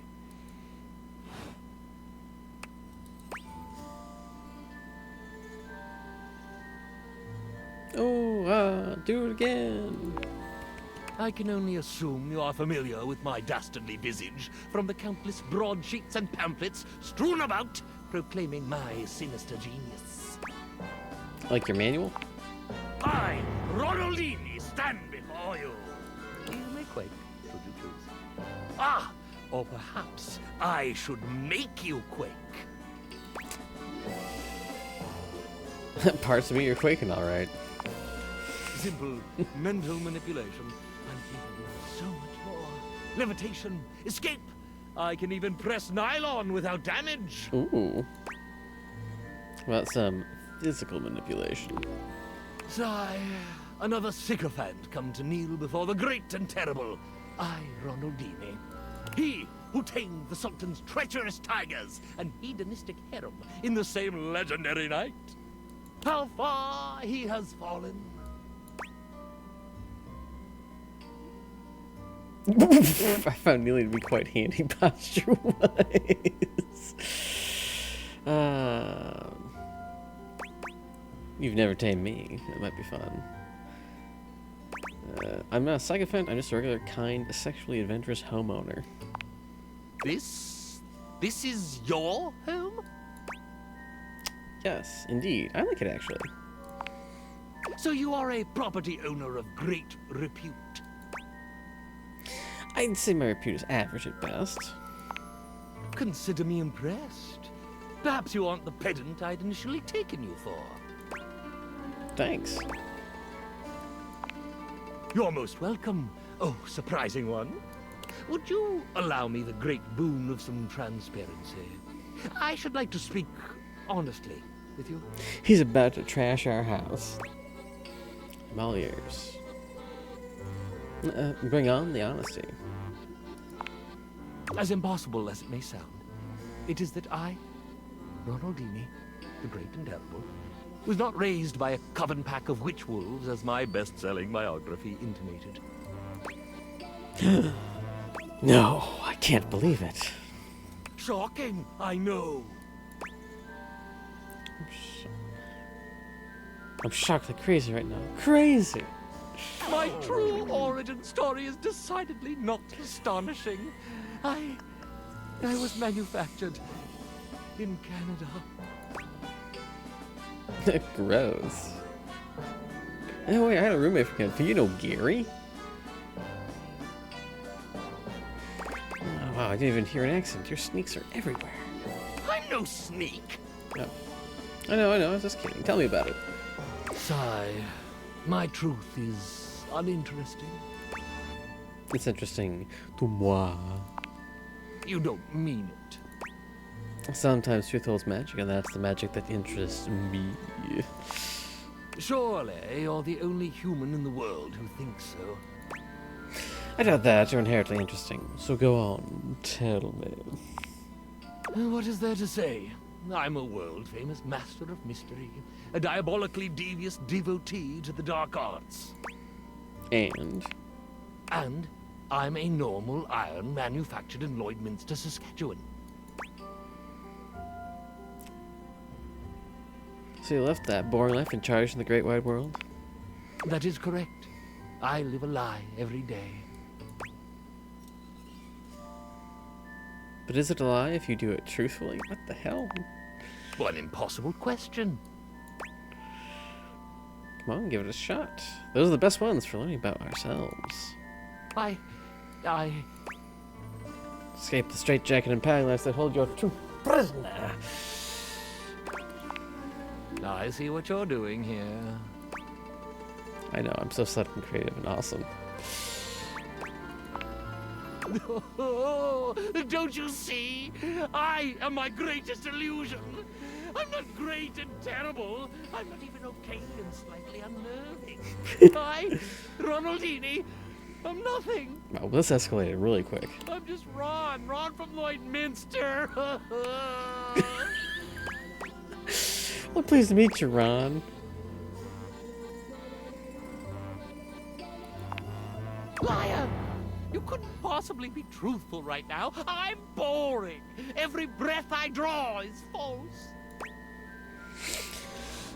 No, you haven't performed in all those interesting places? Ha! So you haven't taught yourself all those cool illusions, then? Of course I have, but it was never me. It was this costume, this affectation. You carry the whole affectation, though, right? That's amazing. But we can agree you're a super talented magician. That's not nothing. I, Ronaldini, am the amazing magician. I, Ron, am nothing. And yet that Ron, though I deny it every day, is the self I most cleave to. I miss that board.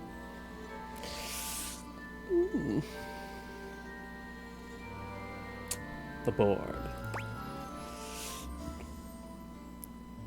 I really think you can be both. Oh, I don't know. Great this, terrible that. I may be great and terrible, but most of the time I just feel terrible. I think you just miss home. I do long for the simplicity of the tundra. To tread not the lush, ironing-board nylon to which my silken feet have grown accustomed, but the endless permafrost of my native land. Then return there. I do long for that, but what would I do? There is no call for my brand of seductive rakery there. What?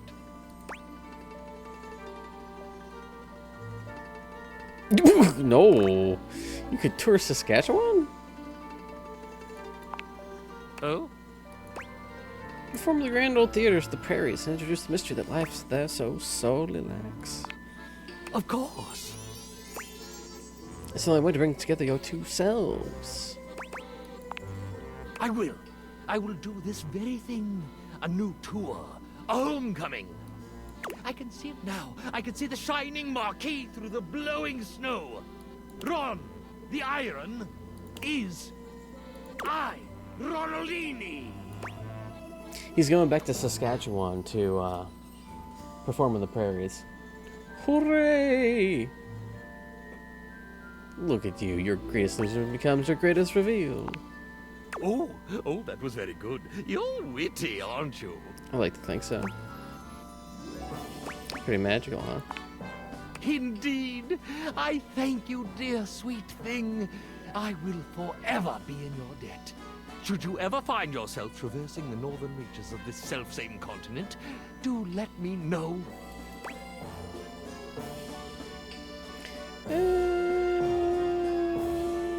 You'll see my shining face smack dab in the front row.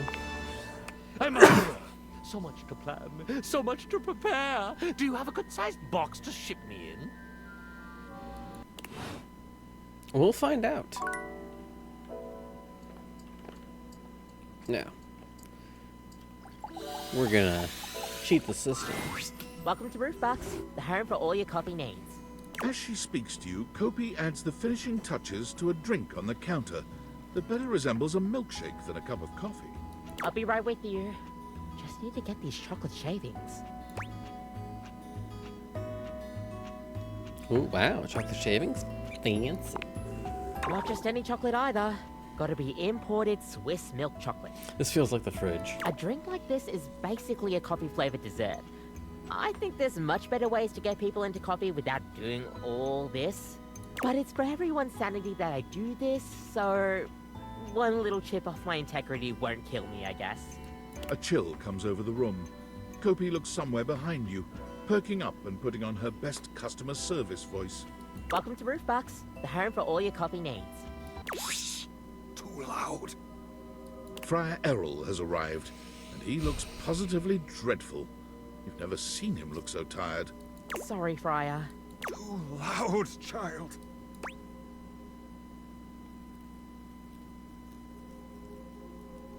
You're talking until I have my coffee, right? Right? Please, not so loud. I am a humble servant to our Lord of Convection, and I cannot do my best work until I am caffeinated. Coffee is not one of his creations, but his blessings can be found within it all the same. He reaches out to take the coffee from Kopi, inhaling its scent with a little groan before he takes a long drink. The friar has a whipped cream moustache that he doesn't seem to notice. Kopi raises her eyebrows at you, but says nothing. Kopi has been sworn to silence about my drink order, and now you will join her. I don't give a crap, man. You're that embarrassed about it? Embarrassed? No. My work is too important to be jeopardized by distractions like being mocked for my delicious drink order.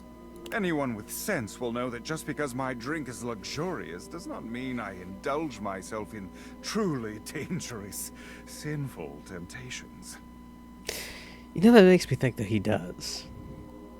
Like, a lot. But my flock is easily confused, and it is best to spare them such things. It's a cult. So you will keep this secret. He turns on his heel and walks off without another word, sipping at his drink with another strange little groan. Oh no. See what I mean? Just easier to make it for him than trying to get him to relax a little. You know, I've got this really great roast you ought to try. And if you want something sweeter, I've got some leftover chocolate shavings. What can I get for you today? Let's go with an affogato. Okay, no problem.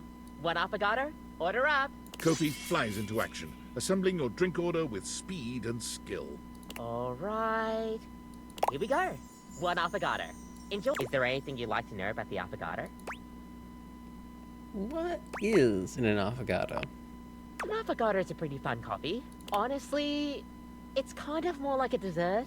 You usually use some kind of vanilla gelato or ice cream at the bottom of the cup, and then pour hot espresso on top. It's a pretty awesome coffee. So it's a dessert, or is it a drink? Gosh, that's a question that's pretty heavily debated amongst coffee fans. Personally, though, I like to think of it as a drink. Just a fun drink. We'll see you next time.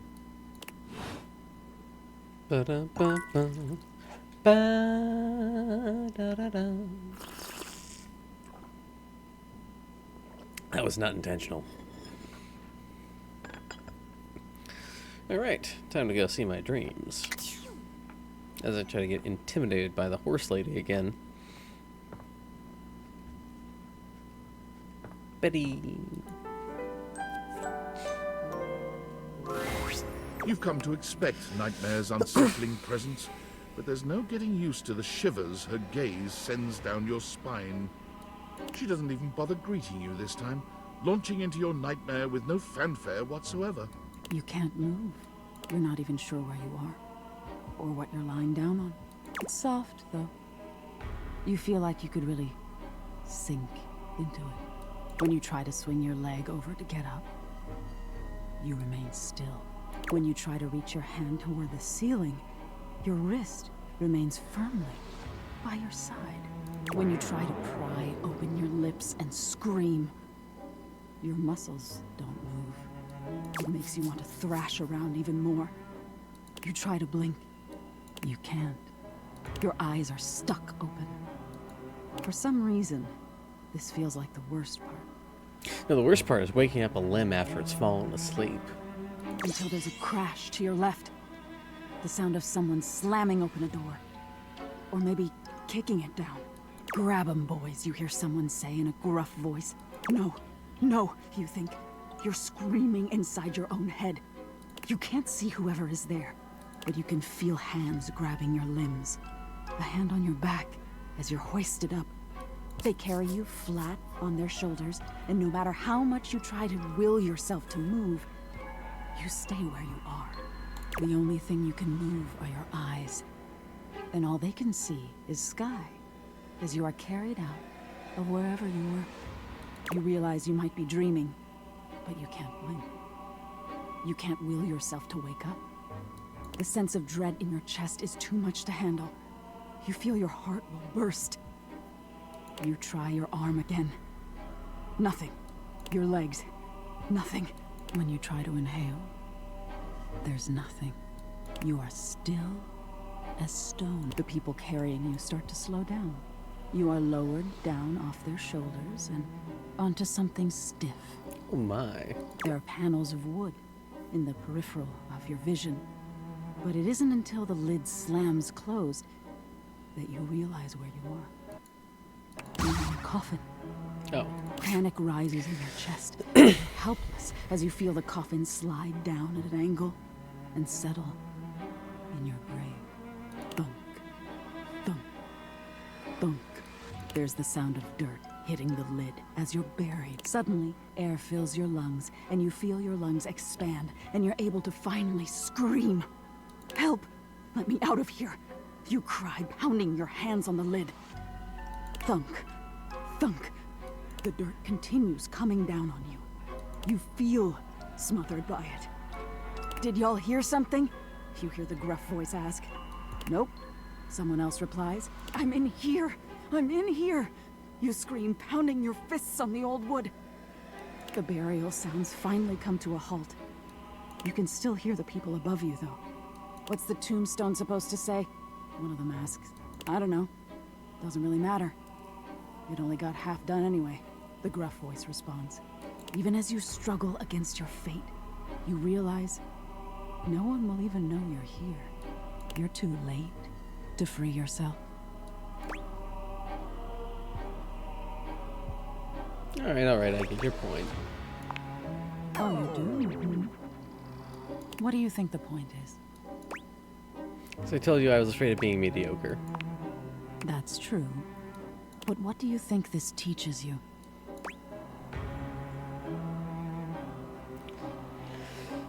Being afraid of mediocre is valid. These dreams are stupid now. Being afraid of being mediocre holds me back from trying at all. That's exactly it. Mediocrity is nothing to be ashamed of. Our progress-driven existence would have you believe that excellence is everything. But it isn't. Mere existence is everything. You made it this far, and that's something to be proud of. Already broadening your horizons by peering into dark corners like myself. I'm proud of you. Keep peering.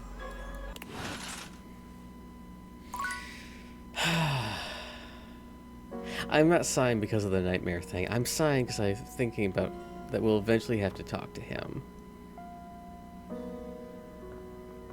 Ooh, let's check on Holly. Holly. Florence is still here in Holly's place. She shakes her head when she sees you, confirming what you've already suspected.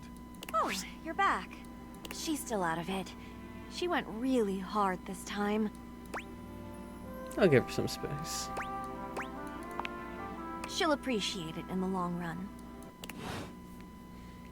Aww. Okay. Ba-da-ba-ba-ba-da. Oh, yeah. Alright. Ooh, we gotta talk to Josh. I do. However, we'll get this guy out of the way.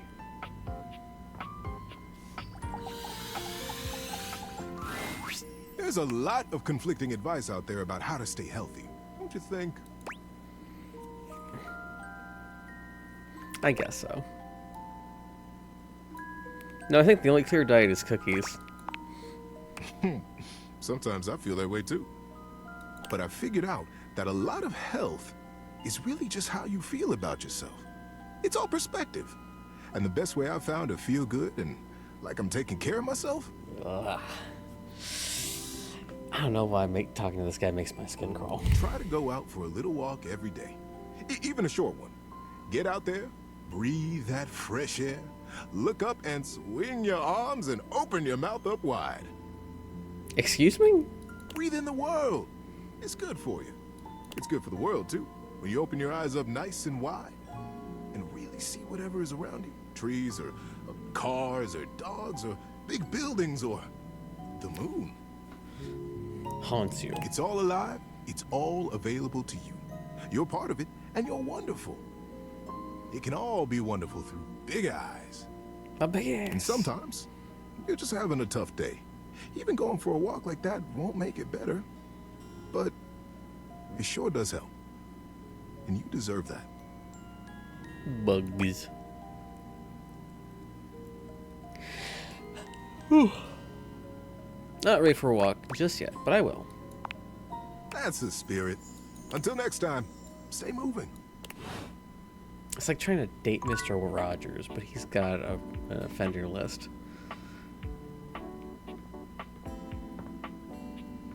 I don't. Yeah, we gotta talk to Art. Welcome back. So, here is my plan of artistic attack. Is that what we're calling it these days? This whole house is going to be a gallery. Right now, I have 4 pieces I'd like to display, and we have 4 really excellent pieces of wall real estate to make use of. And I'd love your help deciding which piece goes best in which place. Let's jump right in, shall we?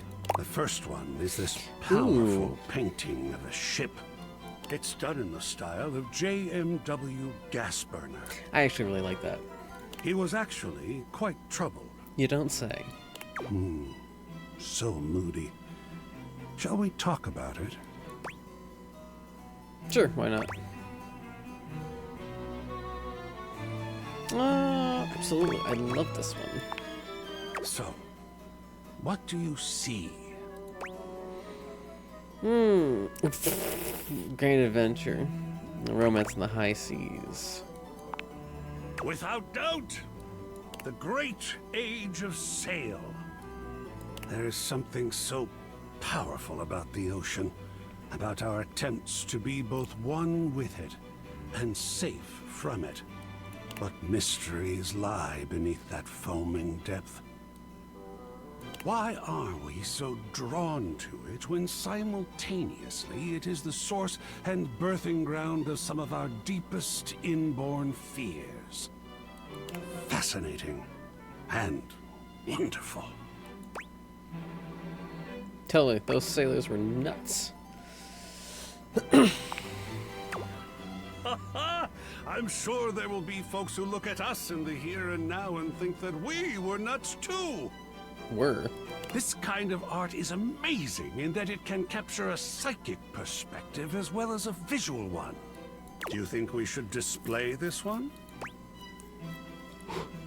Yes. Most excellent. Now, on to location. Yeah, above the fireplace next to the ship in the bottle. Just here. Perfect. You have quite an eye, I think. It looks fantastic there. Well done. There are more to go through. The gallery is yet in its infancy. Come back to me here in the attic when you're ready, and we'll do this again. I so enjoy talking about art, no matter your preferences. Okay. Oh, excuse me.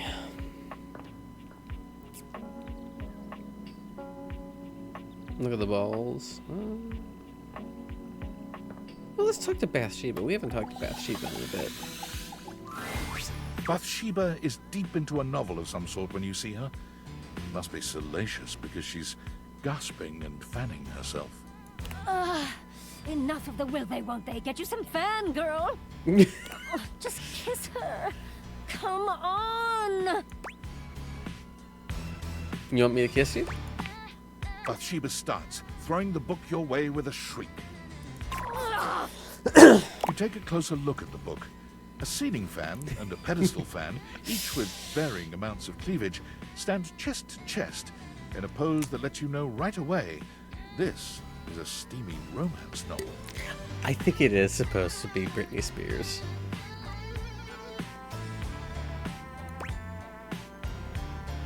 Well, this looks fun. It is fun, yeah. You can hold on to it if you want. Bathsheba places a hand on her chest, batting her eyelashes at you.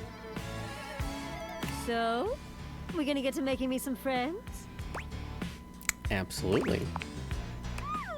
Yay! Okay, I'm not into walking, so let's just stick around here, huh? She looks around the room, her gaze settling on the toilet. Oh, how about Jean-Loup? As you turn your date-viated gaze on the toilet, it springs to life. You interrupt, little crapper's piece. What could you want? You hunk like sick geese. You're... That's enough of that. Bathsheba steers you away before the rapping toilet can complete his verse. Maybe someone a little more beautiful and delicate. You know, someone who can keep up with me. Bathsheba looks around the room, her gaze finally settling on someone standing by the counter. Oh, Barry!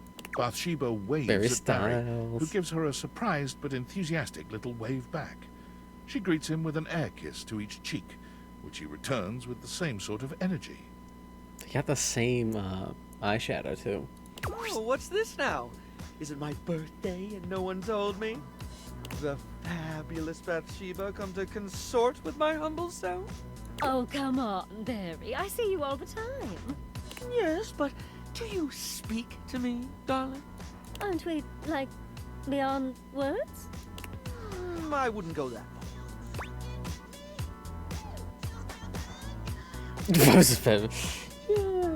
Ignore Barry? No way. Every day. Barry, sweetie, baby. It's just that I'm, like, so fabulous, it's hard. I'm sure it is. Listen, Barry, honey. There's no reason you and I shouldn't be close. I mean, we're both beautiful, and we love things that make you beautiful. Instant besties, right? Well, it would be nice to have someone to talk to about my latest obsessions. Oh, today it's Snail Mucin. You won't believe the limitless beauty application Snail Mucin has. Snail Mucin. Is that what it sounds like? Just let him explain. Oh, fine. Are you going to allow me to explain, or would you rather this conversation ended here? She looks at you, desperation in her gaze. So sorry, Barry. Go on.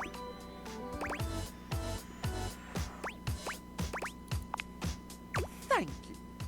As I was saying, Snail Mucin is a truly wondrous product. It's truly miraculous when it comes to dry skin. Here, why don't you try just this little bit? The Snail Mucin essence will make you a true believer.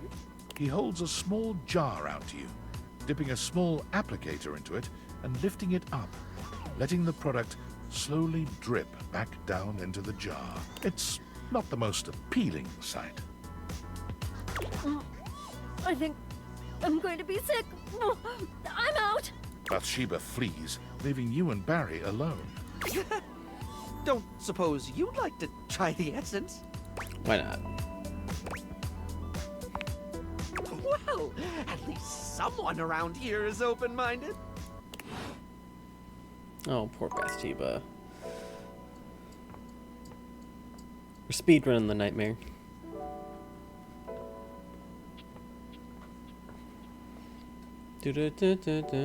Copy Cabana. It's my favorite customer. No. What can I get for you today? Ooh, a latte. Sure thing. One latte coming right up. Kopi gets to work, grinding and pouring and mixing with an impressive speed. And voila! One latte just for you. Hope you like it. Is there anything you'd like to know about the latte? Why is it called a latte? Well, that's the Italian word for milk. If you're in Italy, you have to order it as a cafe latte. Otherwise, they'll literally just give you a glass of milk. That's awkward. Right? I don't think my nerves could handle being handed a glass of milk like that. She shudders violently. We'll see you next time. Da, da, da, da, da. That was a little on purpose.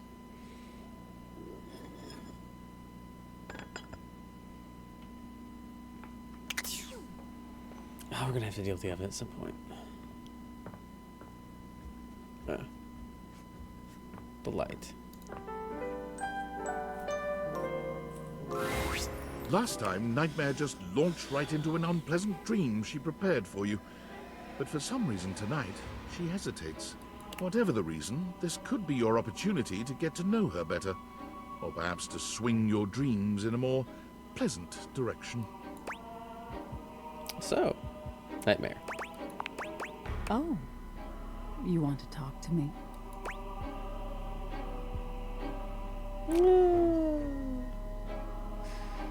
To sleep, perchance to dream. Just thinking maybe we could talk a little before we get down to the scaring. Oh. Well, sure. I guess we could for a little while. Oh, they got the blush. They got the blush. We've been talking about fear. And what your fears mean to you. Would you like to talk about more of your fears? I just actually want to talk to you, actually. Me? This isn't about me. It's about you. Maybe we should just talk about things you want instead. Tell me your deepest desires. I've always wanted a goth girlfriend. You have?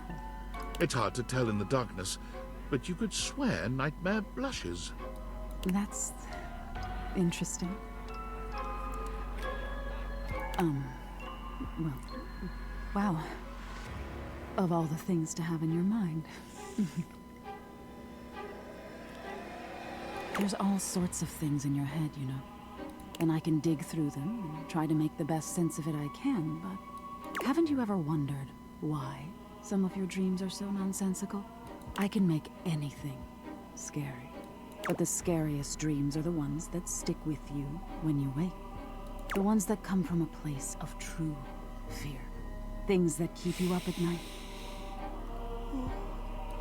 So you telling me those things about your biggest fears? It was nice of you. You gave me the keys to really scare you. Oh. I guess. I'm not used to people playing along with me. Oh.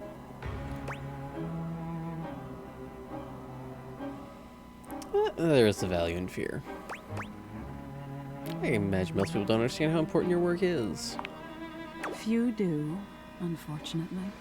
There's so much to be learned from nightmares. On an animalistic evolutionary level, some say nightmares are sort of like practice for life-threatening scenarios. Others say nightmares are just your brain sorting through stressful events from your day. All pretty useful things, in my opinion. And yet, despite all the scientific advances humanity has achieved, no one really knows that much about me at the end of the day. It's a little sad, isn't it? I wish people would take the time to understand you. I wish they would too.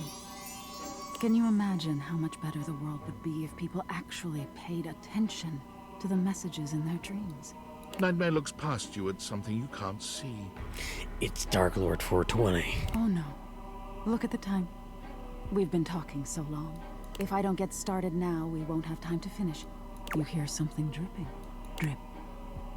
Drip. Drip. You look up at the ceiling, then. Nightmare serves you some unpleasant imagery, but it's just not quite up to her usual standard. Something about her seems off her game. What could have happened? Perhaps you can ask her about it another night. Oh, alright. Bear with me. Got some good advice for you today. I've dealt with a busted computer many a time, and this trick has helped me more than I can say. Kept me from breaking more than a few computers out of sheer frustration. So how to fix a computer today? Indeed it is. And this will work almost regardless of what the problem is with the computer. I've seen it work for all kinds of issues. Oh, excuse me. Now, buckle up. To fix a problem on a computer, any problem, you unplug it, and then you plug it right back in. It's foolproof, I tell you. Incidentally, it also works with toasters. I gotta talk to the toaster. Might be a genius. I'm a humble bear, but yes. See you around, buddy. Facts. Yeah. Oh, Steven. Brendan Lee Mulligan is also in the game. He's the box of toys, and he's a rule slayer out the ass. Hello and welcome to Sandyland. A magical beach-themed board game awaits us as we venture through the traffic to the parking lot to the Sandy Kingdom, where beachgoers frolic among ice cream and sunscreen. Hopefully your day has been good. Would you like to hear the rules? Yes. How do you play? Both of our pieces are at the starting spot, home. There are 12 spaces in between here and the Sandy Kingdom, some with different rules. Each turn, we both spin a spinner to determine how far we go. Then, after landing, we follow the outcome. First one to the sandy shores wins the game! What color would you like to be? Ooh. Blue. Honestly, I don't understand why, but there you go. The pieces Good. are I'm all glad you set persist. up. I'll be the banker and the rule tender. We are both at home. Shall we race each other to the beach? It's your turn. What will you do? Spin the spinner. Before we start, let's get in the mood for a beachy day and take off our clothes. No.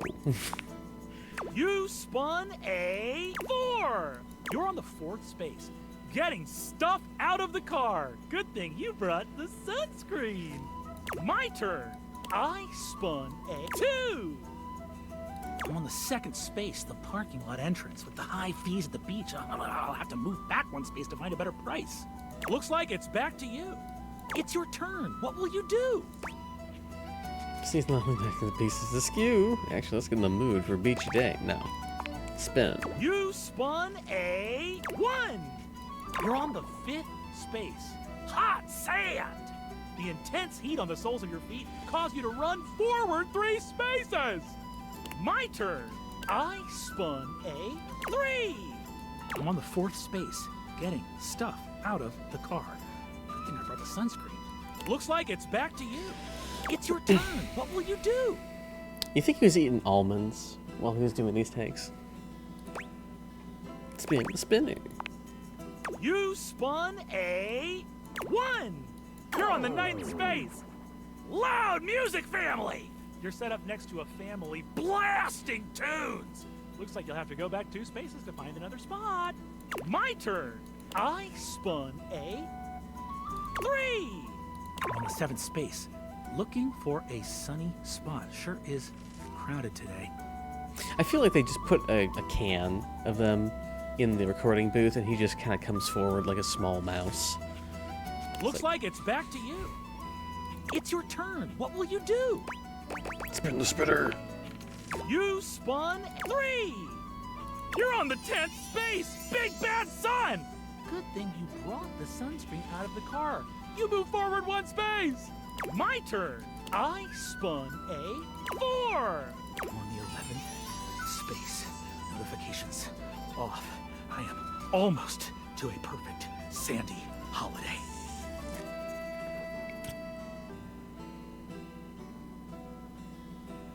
Looks like it's back to you. It's your turn. What will you do? Spin the spinner. You spun a 2. You made it to the Sandy Kingdom. You win! I tried my best, but you were simply a better beachgoer. I can't keep hearing it. It is a little meatball with my spaghetti. Is it too sour spicy? That just seemed like luck. It was. Games can be all about luck. That's 1 victory for you. I'll add it to your dice roll to see what our relationship will be. I'm so excited for you. Also, Come see me next time for the ancient game of chess. oh, you're gonna get wrecked. Ooh, chess. You've heard of it. Excellent. See you, potential lover slash friend slash enemy.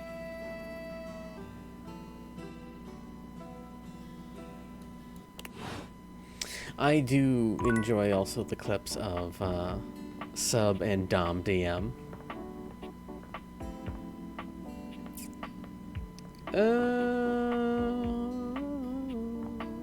Let's do Soft Boy.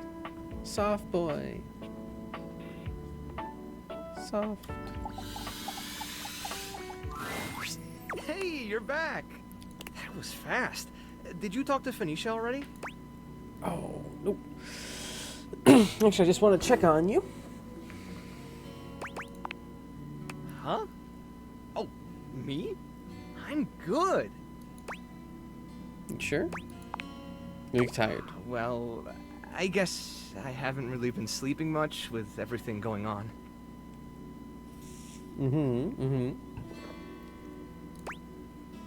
Worry about Davy. Yeah, that's part of it. If I'm being honest, I don't usually sleep much anyway. We have no idea why. It's been like that for a while. Why? Nobody asked why. Yeah, I don't know. It's because you're on betting. I'd have a hard time sleeping too. Just hard for me, I guess. But it's fine. I'll manage. Just don't tell Betty. I'll never hear the end of it. I should get back to it. And thanks again for your help. It means a lot. 9.5.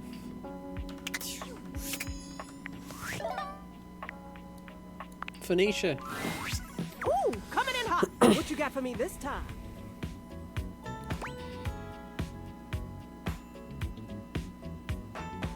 You know, it would be creepy how you always seem to know what things if it wasn't so damn cute.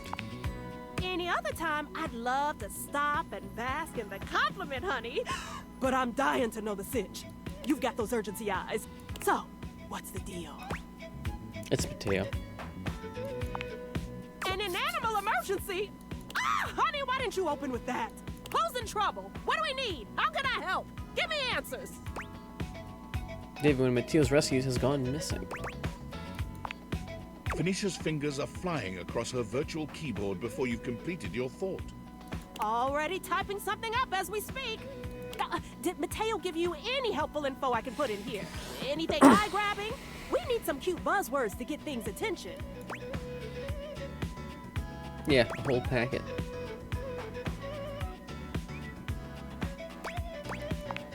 Perfect. Leave it to me, honey. Missing in animals are no joke. We'll get this baby home. Ooh, I'm gonna do a live to generate some engagement for the post. I'll let you know how it goes. Check in with Mateo to let him know. I don't think he checks socials very often. Go. Do do do do do do. More coffee. It's my favorite customer. What can I get for you today? Let's get another Irish coffee. Right. Just, remember to make sure you can take your alcohol.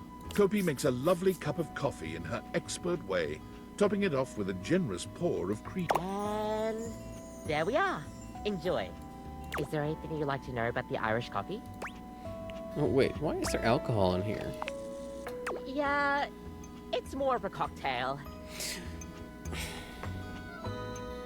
I know that Steven's probably also on the break, but if he isn't, Steven, would you consider the Irish coffee to be a cocktail? Because I wouldn't consider it to be one, as cocktails tend to be alcohol-focused. Well, alcohol is added to this coffee. It's mostly coffee-focused. If not, I'll just sit here and reiterate my questions in about 3 minutes. Technically, it is a cocktail. Interesting. Is that mostly because it's included in cocktail recipes? Or is it because it's an amalgamation of alcohol and other things? Welcome back. We're discussing if Irish coffee is a cocktail or not? Do you know how there's usually espresso martini at bars? No. The Irish coffee is kind of similar. You've got sugar and whiskey poured over black coffee, stir it up a little bit, and then pour some thick cream over it. That's a lot of ingredients there. Oh, but trust me, it really makes it all worth it when you prepare it correctly. We'll see you next time. The price is right.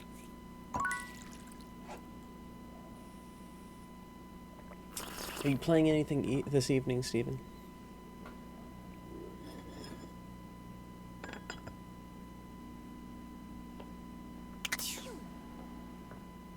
Alcohol, mixer, and sweetener. Okay. That's fair. Schoolwork. Well, hopefully we'll keep a good, nice background for you. Betty. Nightmare comes to you at the usual time and place, but there's something strangely hesitant about her tonight. She fidgets with the dark wisps at the edges of her being, the same way one might fidget with their hair. Hello, my dear. Hi, Nightmare. Hey, you. The other night, were you afraid? You know, I did my best, but I got the feeling you weren't all that scared.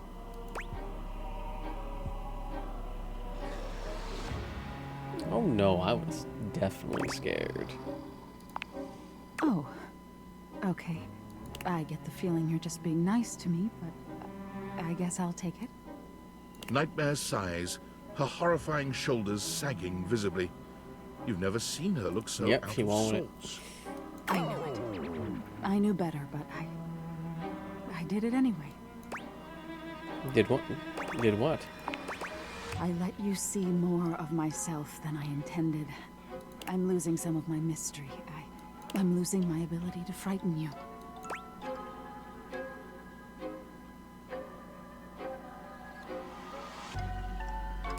Is that why you look less scary now? Less scary? Nightmare turns to look at the wall to your left, which is now just one massive mirror. When she sees her own reflection, she screams. When did this happen? Oh no. No, no, no, no, no, no, no. Are you okay? No! Nightmare is pulling at the shadows that make up her body, like one might pull at clothing. I just thought, if I could teach you about fear, you'd learn about the darkest reaches of your mind and stop fighting your nightmares. If I can't even scare you, what good am I? Maybe we can talk this through. Talk this through. Wasn't that the entire problem? You can fix this. You're going to be afraid of me. She rounds on you suddenly, pointing a finger at you and letting out an unearthly screech that raises goosebumps all over your body. Shy surprise! But despite even that fairly decent effort, you can't help but feel unthreatened. Oh, she needs a big hug. Okay. It's over, isn't it? Nightmare sighs. How is this your dream and I'm the one having a nightmare? How do you deal with this?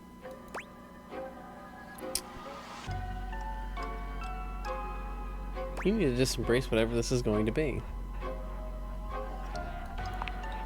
This? What do you mean by this? Whatever this relationship between us is going to be. Relationship? No, no, no, no, no. Wake up! Wake up! You wake up suddenly, sweaty and alone. Your heart races, but you're not afraid. What is this feeling? All right.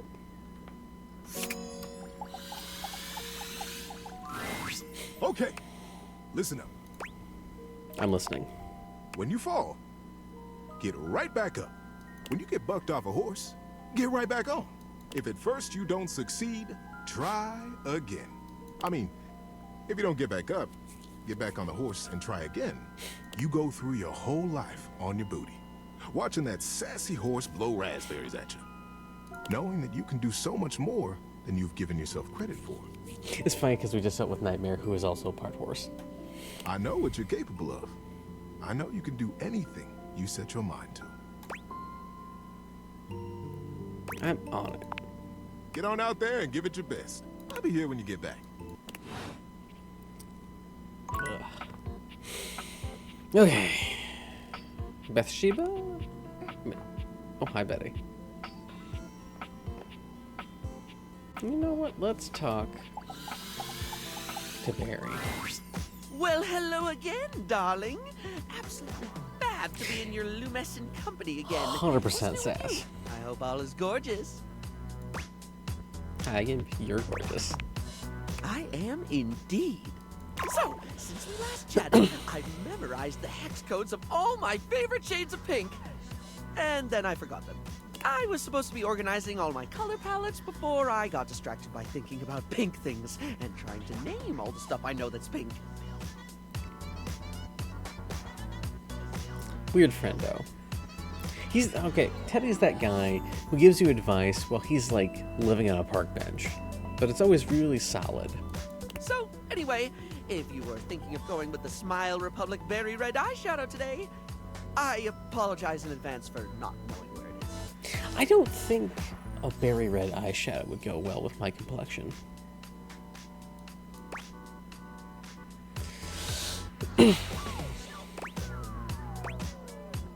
You really do have a lot going on in that brain, don't you? I suppose I do. Which is funny, because if you'd asked me, I'd say my head's empty most of the time. I forget enough things that it should be, but the moment a thought's gone, the space immediately gets filled up with something else. Well, that reminds me, I was actually going to ask if you could help me with that. I mean, from the color coordination on your amazing outfit alone, it's clear you're far more level-headed than I am, darling, and I want you all to know that my headcanon for this game is because they keep mentioning the red shirt. That's all I'm wearing since I'm at home. I'm messier than one gets trying to do their mascara in the back of a moving taxi. Skill issue. You need me to help? Okay. Night Chem. Night Gwen. Okay, sounds more like you need a babysitter than my help. Ah, you need me to help clean up the chaos? Yeah, Pooh Bear all over the house. I mean, it's my house. If you're offering, I'd absolutely love the help, sweetie. Lately, I've just found it really hard to focus on anything. You know, I realized after we spoke last time that I actually can't remember what we talked about. Completely fine.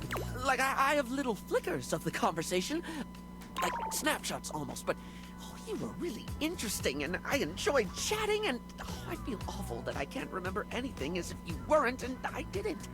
Barry falls silent, the weight of his confession clearly getting to him. It's okay not to remember everything. I don't think forgetting the details of a conversation is that terrible a thing to do. He says, as, yeah. Yeah. It's more than that, though. For example, if I watched a movie, do you know how much I'd remember by the time we hit the credits? Same thing, just snapshots. Maybe a line or two for a while, but it can be more important stuff than that, too. It could be the happiest day of my life, and I'd still walk away with cliff notes that'll fade in no time at all. Oh. Feels like my brain robs from itself. Just takes away the things I experience and leaves an outline in its place. I can feel life crumbling away behind me like a particularly cheap liner pen. That does sound terrifying. I'm sorry that happens to you. Thank you. It makes me feel really bad. Guilty sometimes, like it's not exactly respectful to forget people's names the 5th time you've heard them, or constantly fail to honor commitments because you lose all track of them. When I was away at a religious convention, I had a conversation with about 15 different people who all said roughly the same thing.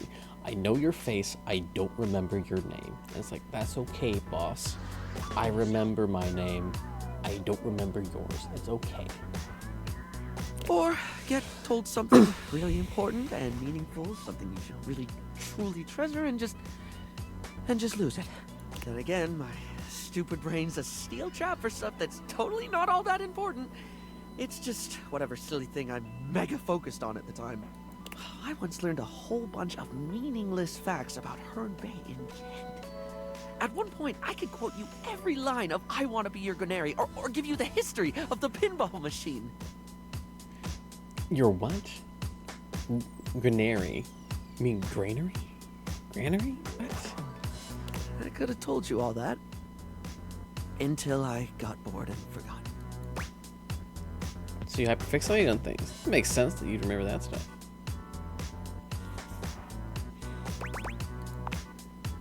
The only thing that ever really stays is the thing I talk people's ears off about all the time.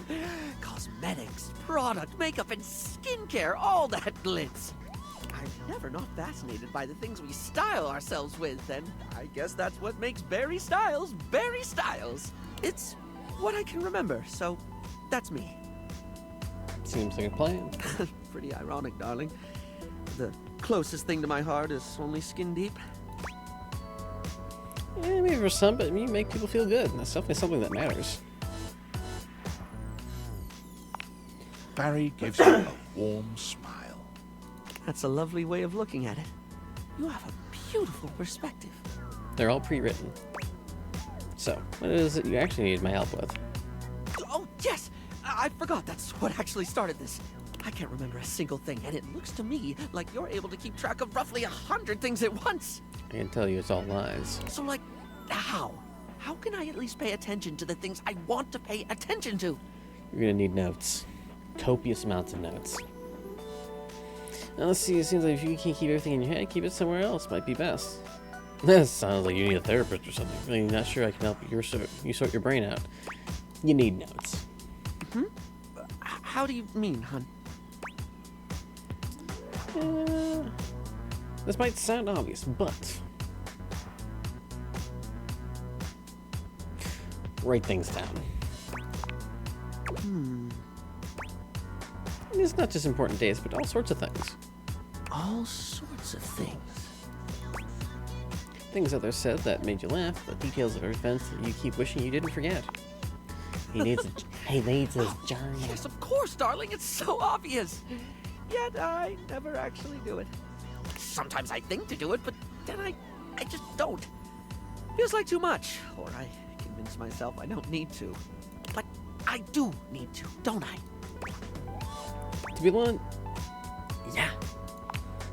Heck, even if I forget to bring a notepad, I'm literally never more than 2 inches away from a liner pen in my own arms. Yeah, using the tools to trade aren't a bad idea, actually. Oh, like I could use the orange eyeshadow as a highlighter for super important notes, because it's a lovely shade and it's always left unused on the palette. And I have this red ink liner that's always been too splodgy for lips, but oh, it look gorgeous in a notebook. I didn't even think about how fabulous the book itself could look. That's the idea. If you make it fun, you make it far easier to remember. I'm getting giddy just thinking about glittering up a notebook, like giving my own memories a makeover. This is brilliant. This is just brilliant. Thank you so much. I'm delighted to have helped. Now, I absolutely must get to work. Yo. I've got 3 uses left. Let's talk to Kristoff. You have returned. How excellent, and just in time. I've been waiting with bated breath to give you your next violent versatility training session. How was your first exercise? Did you enjoy it? Yeah, it was harder than I expected. Yes! Harder! Always harder. Sir. We train so that we are always as hard as can be. I am proud. This is somehow even more meaningful to me than when I teach the little 1-pound dumbbells.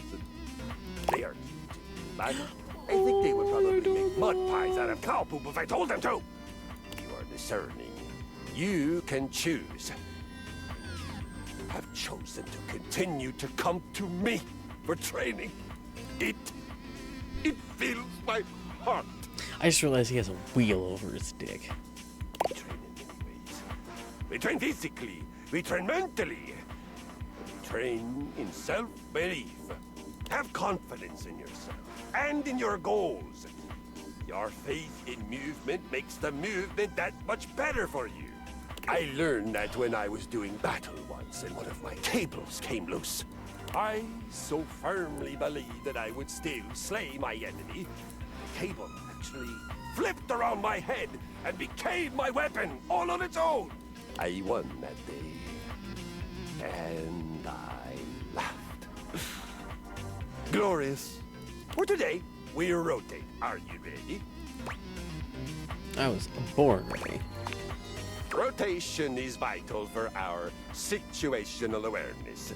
Danger does not come only from the front, but from all sides. From behind us. Find something heavy in your home. Heavy enough to be a moderate challenge, but not so heavy that you can't lift it many times. Place it next to your left foot, and put your feet a little wider than your hips.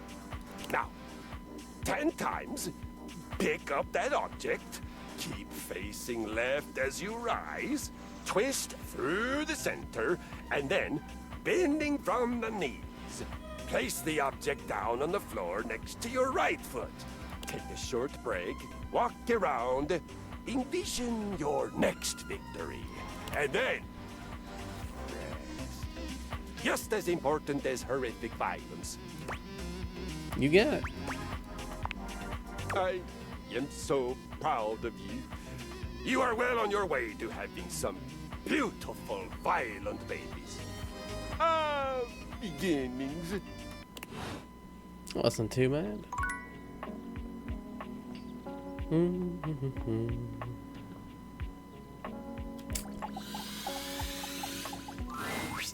Whoops! This is the wrong meeting place. Go meet me at the bottle above the fireplace. Daring and daring do await. Well, that was quick.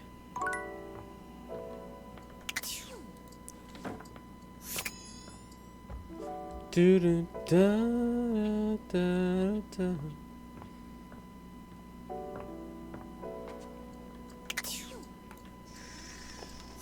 Come on, Kopi. It's my favorite customer. What can I get for you today? Let's get Laddie. Sure thing. Kopi gets to work. Voila! One latte just for you. Is there anything you'd like to know about the latte? So, what is a latte? Oh! Well, a latte is your pretty standard coffee. It's a shot of espresso topped with steamed milk with just a touch of foam. Some people think it's basic, but I think it could be a hard coffee to pull off if you don't know what you're doing. Yeah. If you put in too much foam, you're gonna be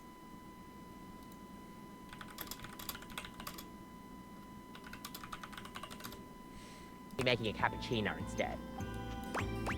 It's delightfully underrated. Yeah, you get me. We'll see you next time. Ba ba ba da da da da da.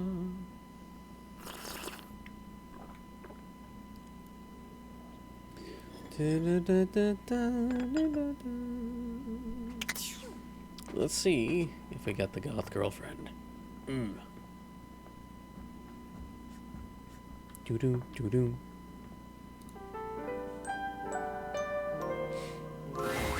Nightmare looks both pleasant and horrifying tonight. A strange mix of the way you once knew her and the way she's grown to look to you now. Hello, my dear.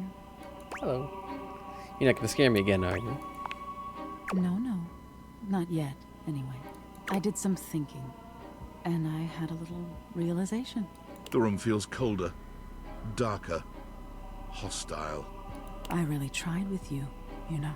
I pulled back the curtain, tried to make you understand, and you rejected all of it.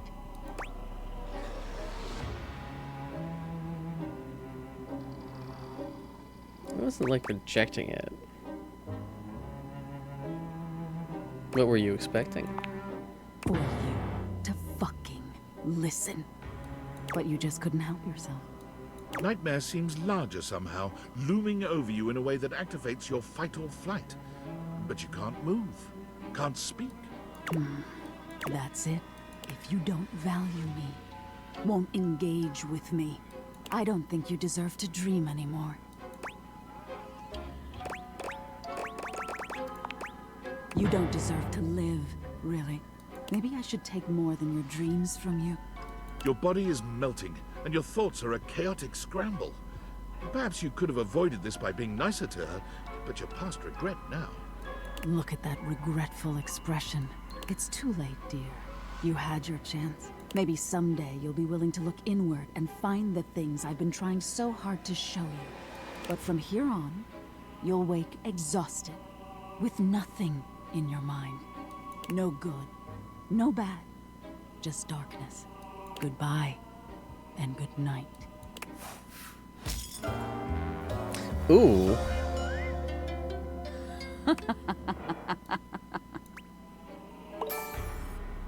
That's a first. Interesting. Our first hate. That's the stuff dreams are made of. Who are you? A well-dressed figure saunters into the room, tossing his locks over one shoulder as he shoots you a look that makes you shiver. There's an aura of danger about him, as if he delights in the misfortune of others, and is eagerly anticipating yours. Well, well, well. I can't believe it. You really did it. Got dumped? Yep. It's a wonderful feeling. Not really. Oh, cheer up. It'll get better. Who are you and what's your deal? He places a hand on his hip, giving you a knowing look. I'm a hot topic. Surprised you haven't heard about me already. I'm Regina Rejection. But you can call me Reggie.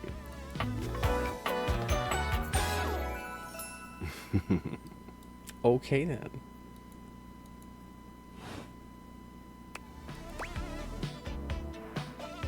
What do you want?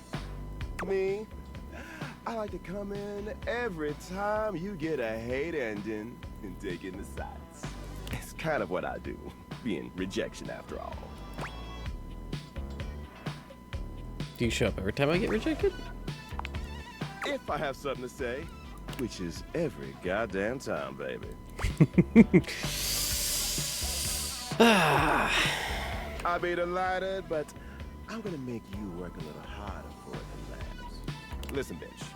I'm giving you special access to me here on this app I'm putting on your phone. Have a chat anytime you like. Reggie takes your phone, typing something into it. He turns your phone back around to show you a funny little icon that looks like a broken heart.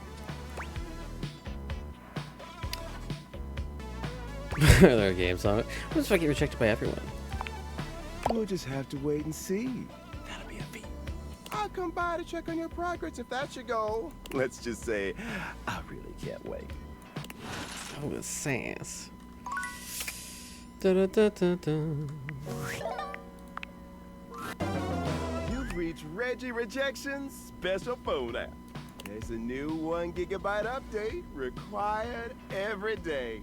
How can I help you spread some lovely rejection this fine day? Ah, can you teach me ways, senpai? Let's boogie. My favorite way is to do some target practice at the shooting range. Select the option that's going to inflict the most pain. Hopefully this will help you get some choice words from the others around here. But honestly, I think clicking the worst option is always the most fun. Let's get it. Delicious. Here we go. First, Reggie puts his hands under his chin, batting his eyelashes and adopting a vacant stare. hello there. I'm a nice, friendly dateable. I'm a mean old son of a bitch. I'm not gonna listen to what you have to say. Boring. Next. Reggie places a hand on his forehead, mock swooning. Oh boy, I'm super artistic coded. I love music and drawing and all of that bullshit.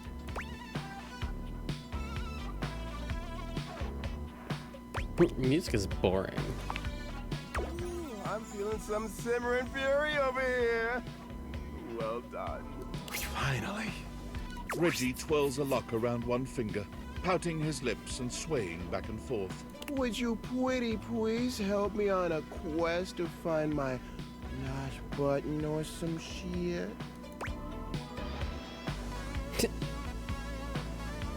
Hell no, figure it out yourself. Bingo. Dead on sight. Alright, let's see how you did okay. Could be better aimed, though. Try being meaner. Come on back anytime for more. Okay, 4 uses. Now let's look something up really quick.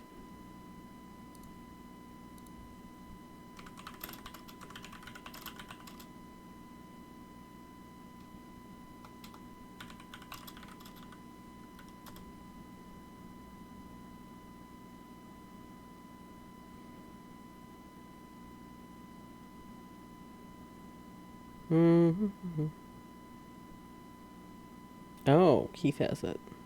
Okay. That's not too bad. It's unfortunate, but...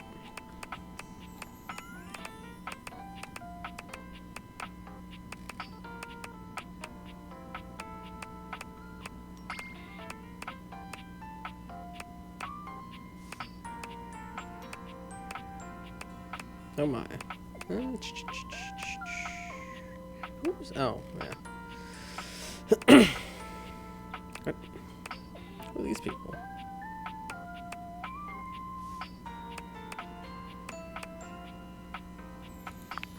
You rejected Nightmare completely. She hates you as a punishment. She has stolen your dreams from you last night. Desperate to keep scaring you, how she's clearly unable to exert her user power over you. In fact, she was like, oh, damn.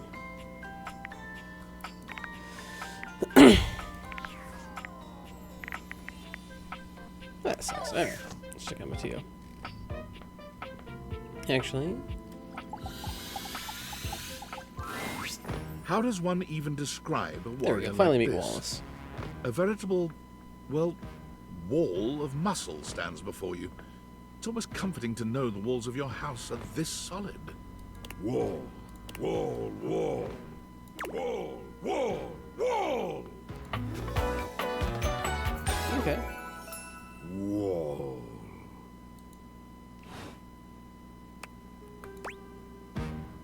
Wall. The warrior's eyes widen. He leans in closer, towering over you. Wall?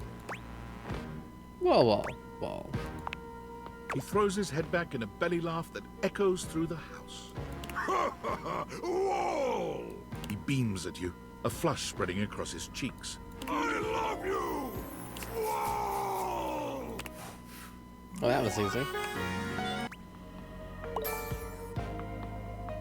Ooh, we added some poise. That's really good.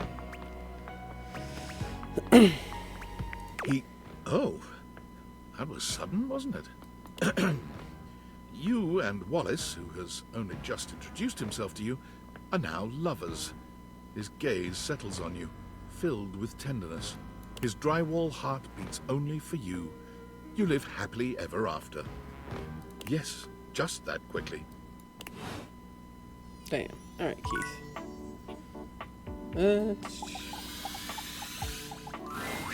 Hello, dear owner. It's nice to see you again. You don't need to call me owner. Ah, but of course. Forgive me for my old-fashioned habits. Anyhow, I'm glad you dropped by.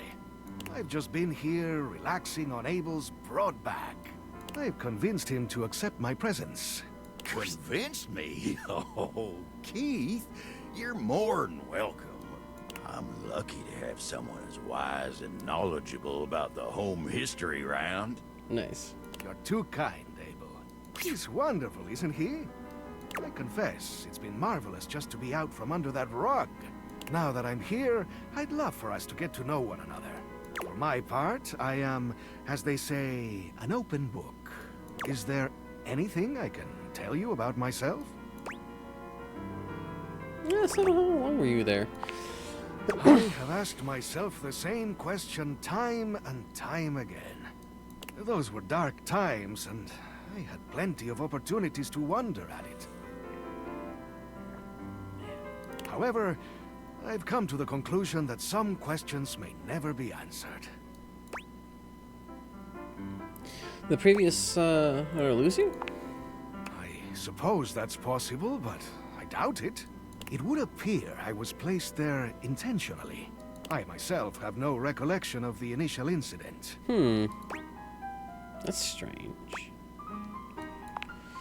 Indeed. But it was so long ago. Anything else you'd like to know about me? Is there anything you'd like to ask me?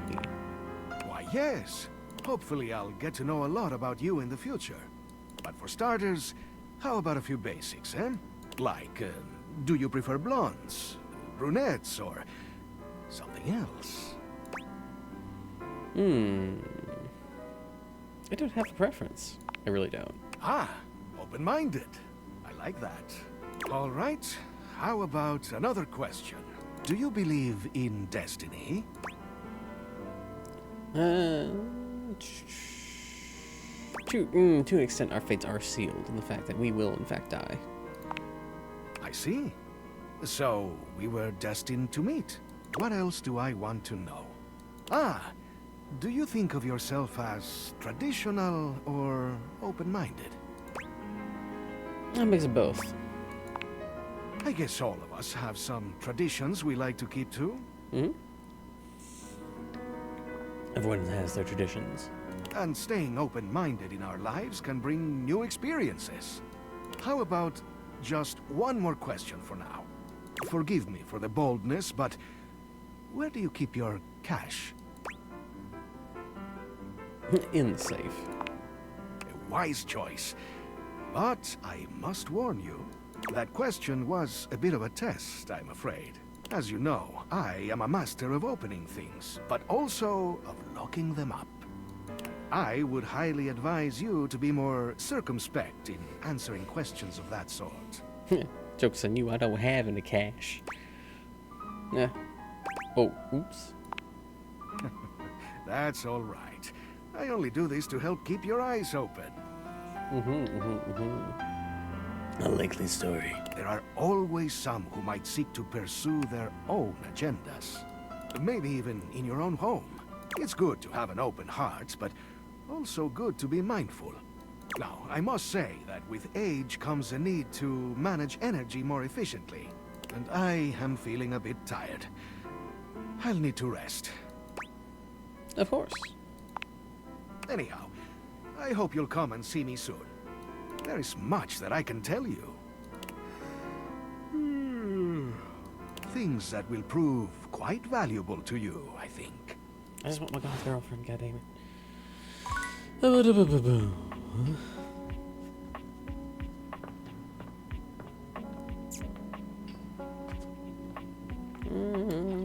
Cart.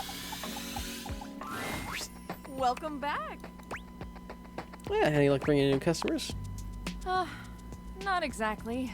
I guess buzzwords don't really work if no one knows what they mean. You'd think with all the time people spend on social media, they'd be better at reading. I guess not.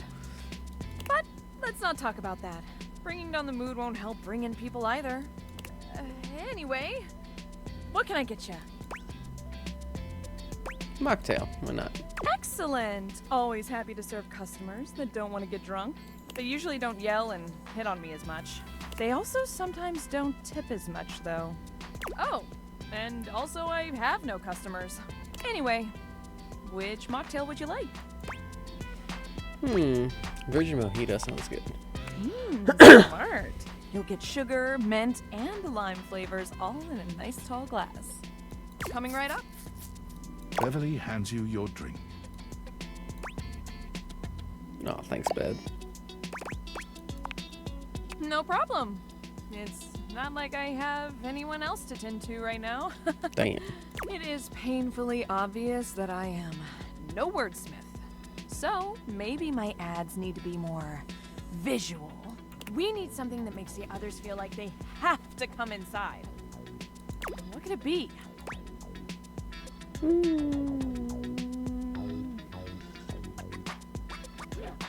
Cute mascot.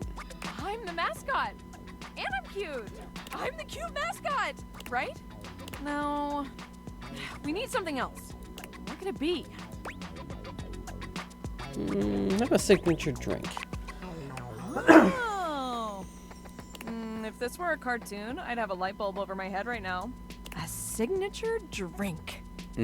Yes. Oh my gosh. Again, it's so obvious. I need a drink that is so superbly amazing. Why didn't I think of that before? Sorry about that. Been focused on other things. That's right. Like ice cube size. Did you know that the bigger the ice cube, the more surface area it has, the slower it melts? I want to have the biggest ice cubes this side of the North Pole. Interesting. Will you help me make it? Or at least be my taste tester? Tasting, drinking, and bibbing, I'm all for it. Same here. Alright, in mixology, a good cocktail needs 4 attributes. Strong, sweet, sour, and bitters.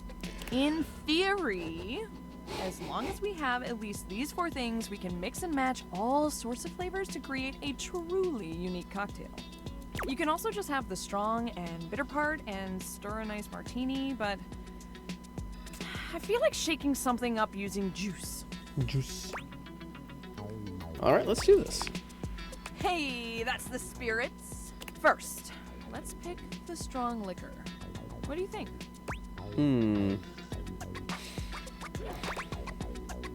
Vodka, red, gin, or whiskey? I think she feels like a whiskey. Yes, let's have all sorts of fun.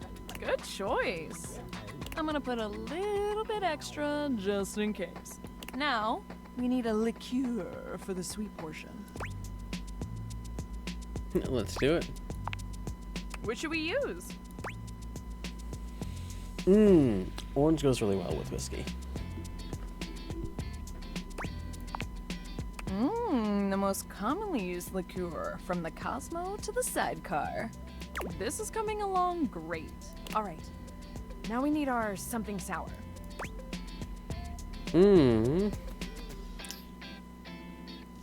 Orange, because we're making a screwball.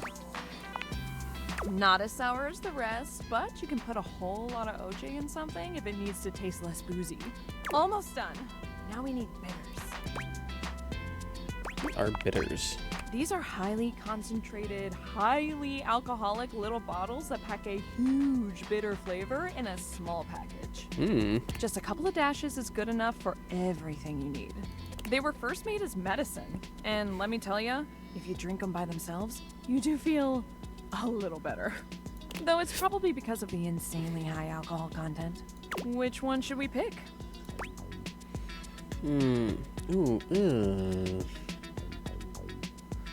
The classic one with the trademark name. A little bit of anise, I think, would go very well. The second most popular style with another trademarked name. That licorice flavor delights the palate when used responsibly. Yes. Now, what about a little finishing touch to it? Simple lemon peel.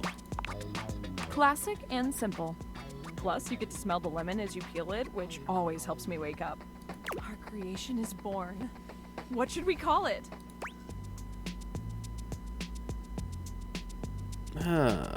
Throat burner, fruity cutie, sweet old Jack, sweet old Jack.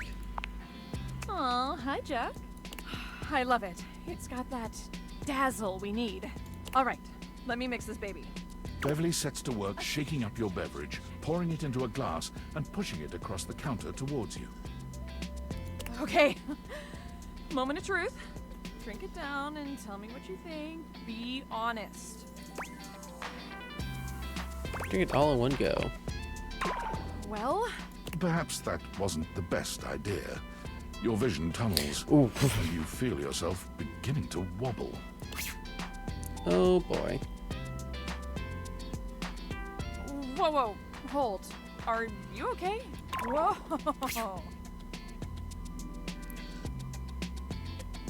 You're not sure how long you've been out, but you wake up to Beverly looking down at you with deep concern. She helps you to your feet. Hey, buddy. How do you feel? With my hands, I Bird. guess I put a bit too much liquor. Way too much. I'm sorry. I was just so nervous about you not liking it. Because, I mean, if this doesn't work, I might as well call it quits for real this time. Oh no. I figured if it gets people so drunk they couldn't tell the difference between good and bad, it would work out.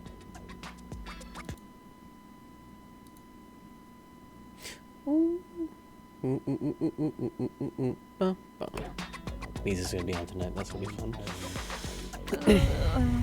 That was stupid. So, you think I'm stupid, huh? She laughs bitterly. I think I'm stupid. A big stupid failure. No, I got the guy. I fumbled the guy check. Beverly covers her face with her hands. You're not a failure. I truly am, though. I am all the bad things and more. I try to be bubbly and fun like soda, but I just fall flat. Like flat soda. No one wants to be around me, ever. But drinks are literally everything I am. I am lost without the tipsy tumbler. What do you do when no one likes the thing that makes you, you? You found the ones who do. Beverly sniffles, rubbing at her eyes. You really think there's anyone out there that would like a watered down floozy like me? Sure, I mean, I do. Oh, why am I turning red? I'm not the one who drank that monstrosity. Mm-hmm. Okay. I'm gonna spend some more time tinkering with this specialty cocktail thing. It's not gonna mix itself, after all. In the meantime, do you think you could do some word-of-mouth advertising for me? Sure. I'm sorry to ask, but you're kind of the only mouth that can help me. Mhm. Please. This really, really might be my last shot. Perfect. Hang on, I just gotta try it. It's my favorite customer. What can I get for you today? Let's do a little bit of I forgot. Oh. Okay, no problem. One affogato? Order up. Kofi flies into action, assembling your drink order. All right, here we go. One off. Is there anything you'd like to know about the affogato? Why is it called that? Well, for fun coffee, the name certainly backs it up. In Italian, they call it affogato al caffè, which literally means drowned in coffee. So, affogato means drowned. That's the way it's made after all. Drown it in espresso. Nice. Sounds delicious. Don't get lost in it. We'll see you next time.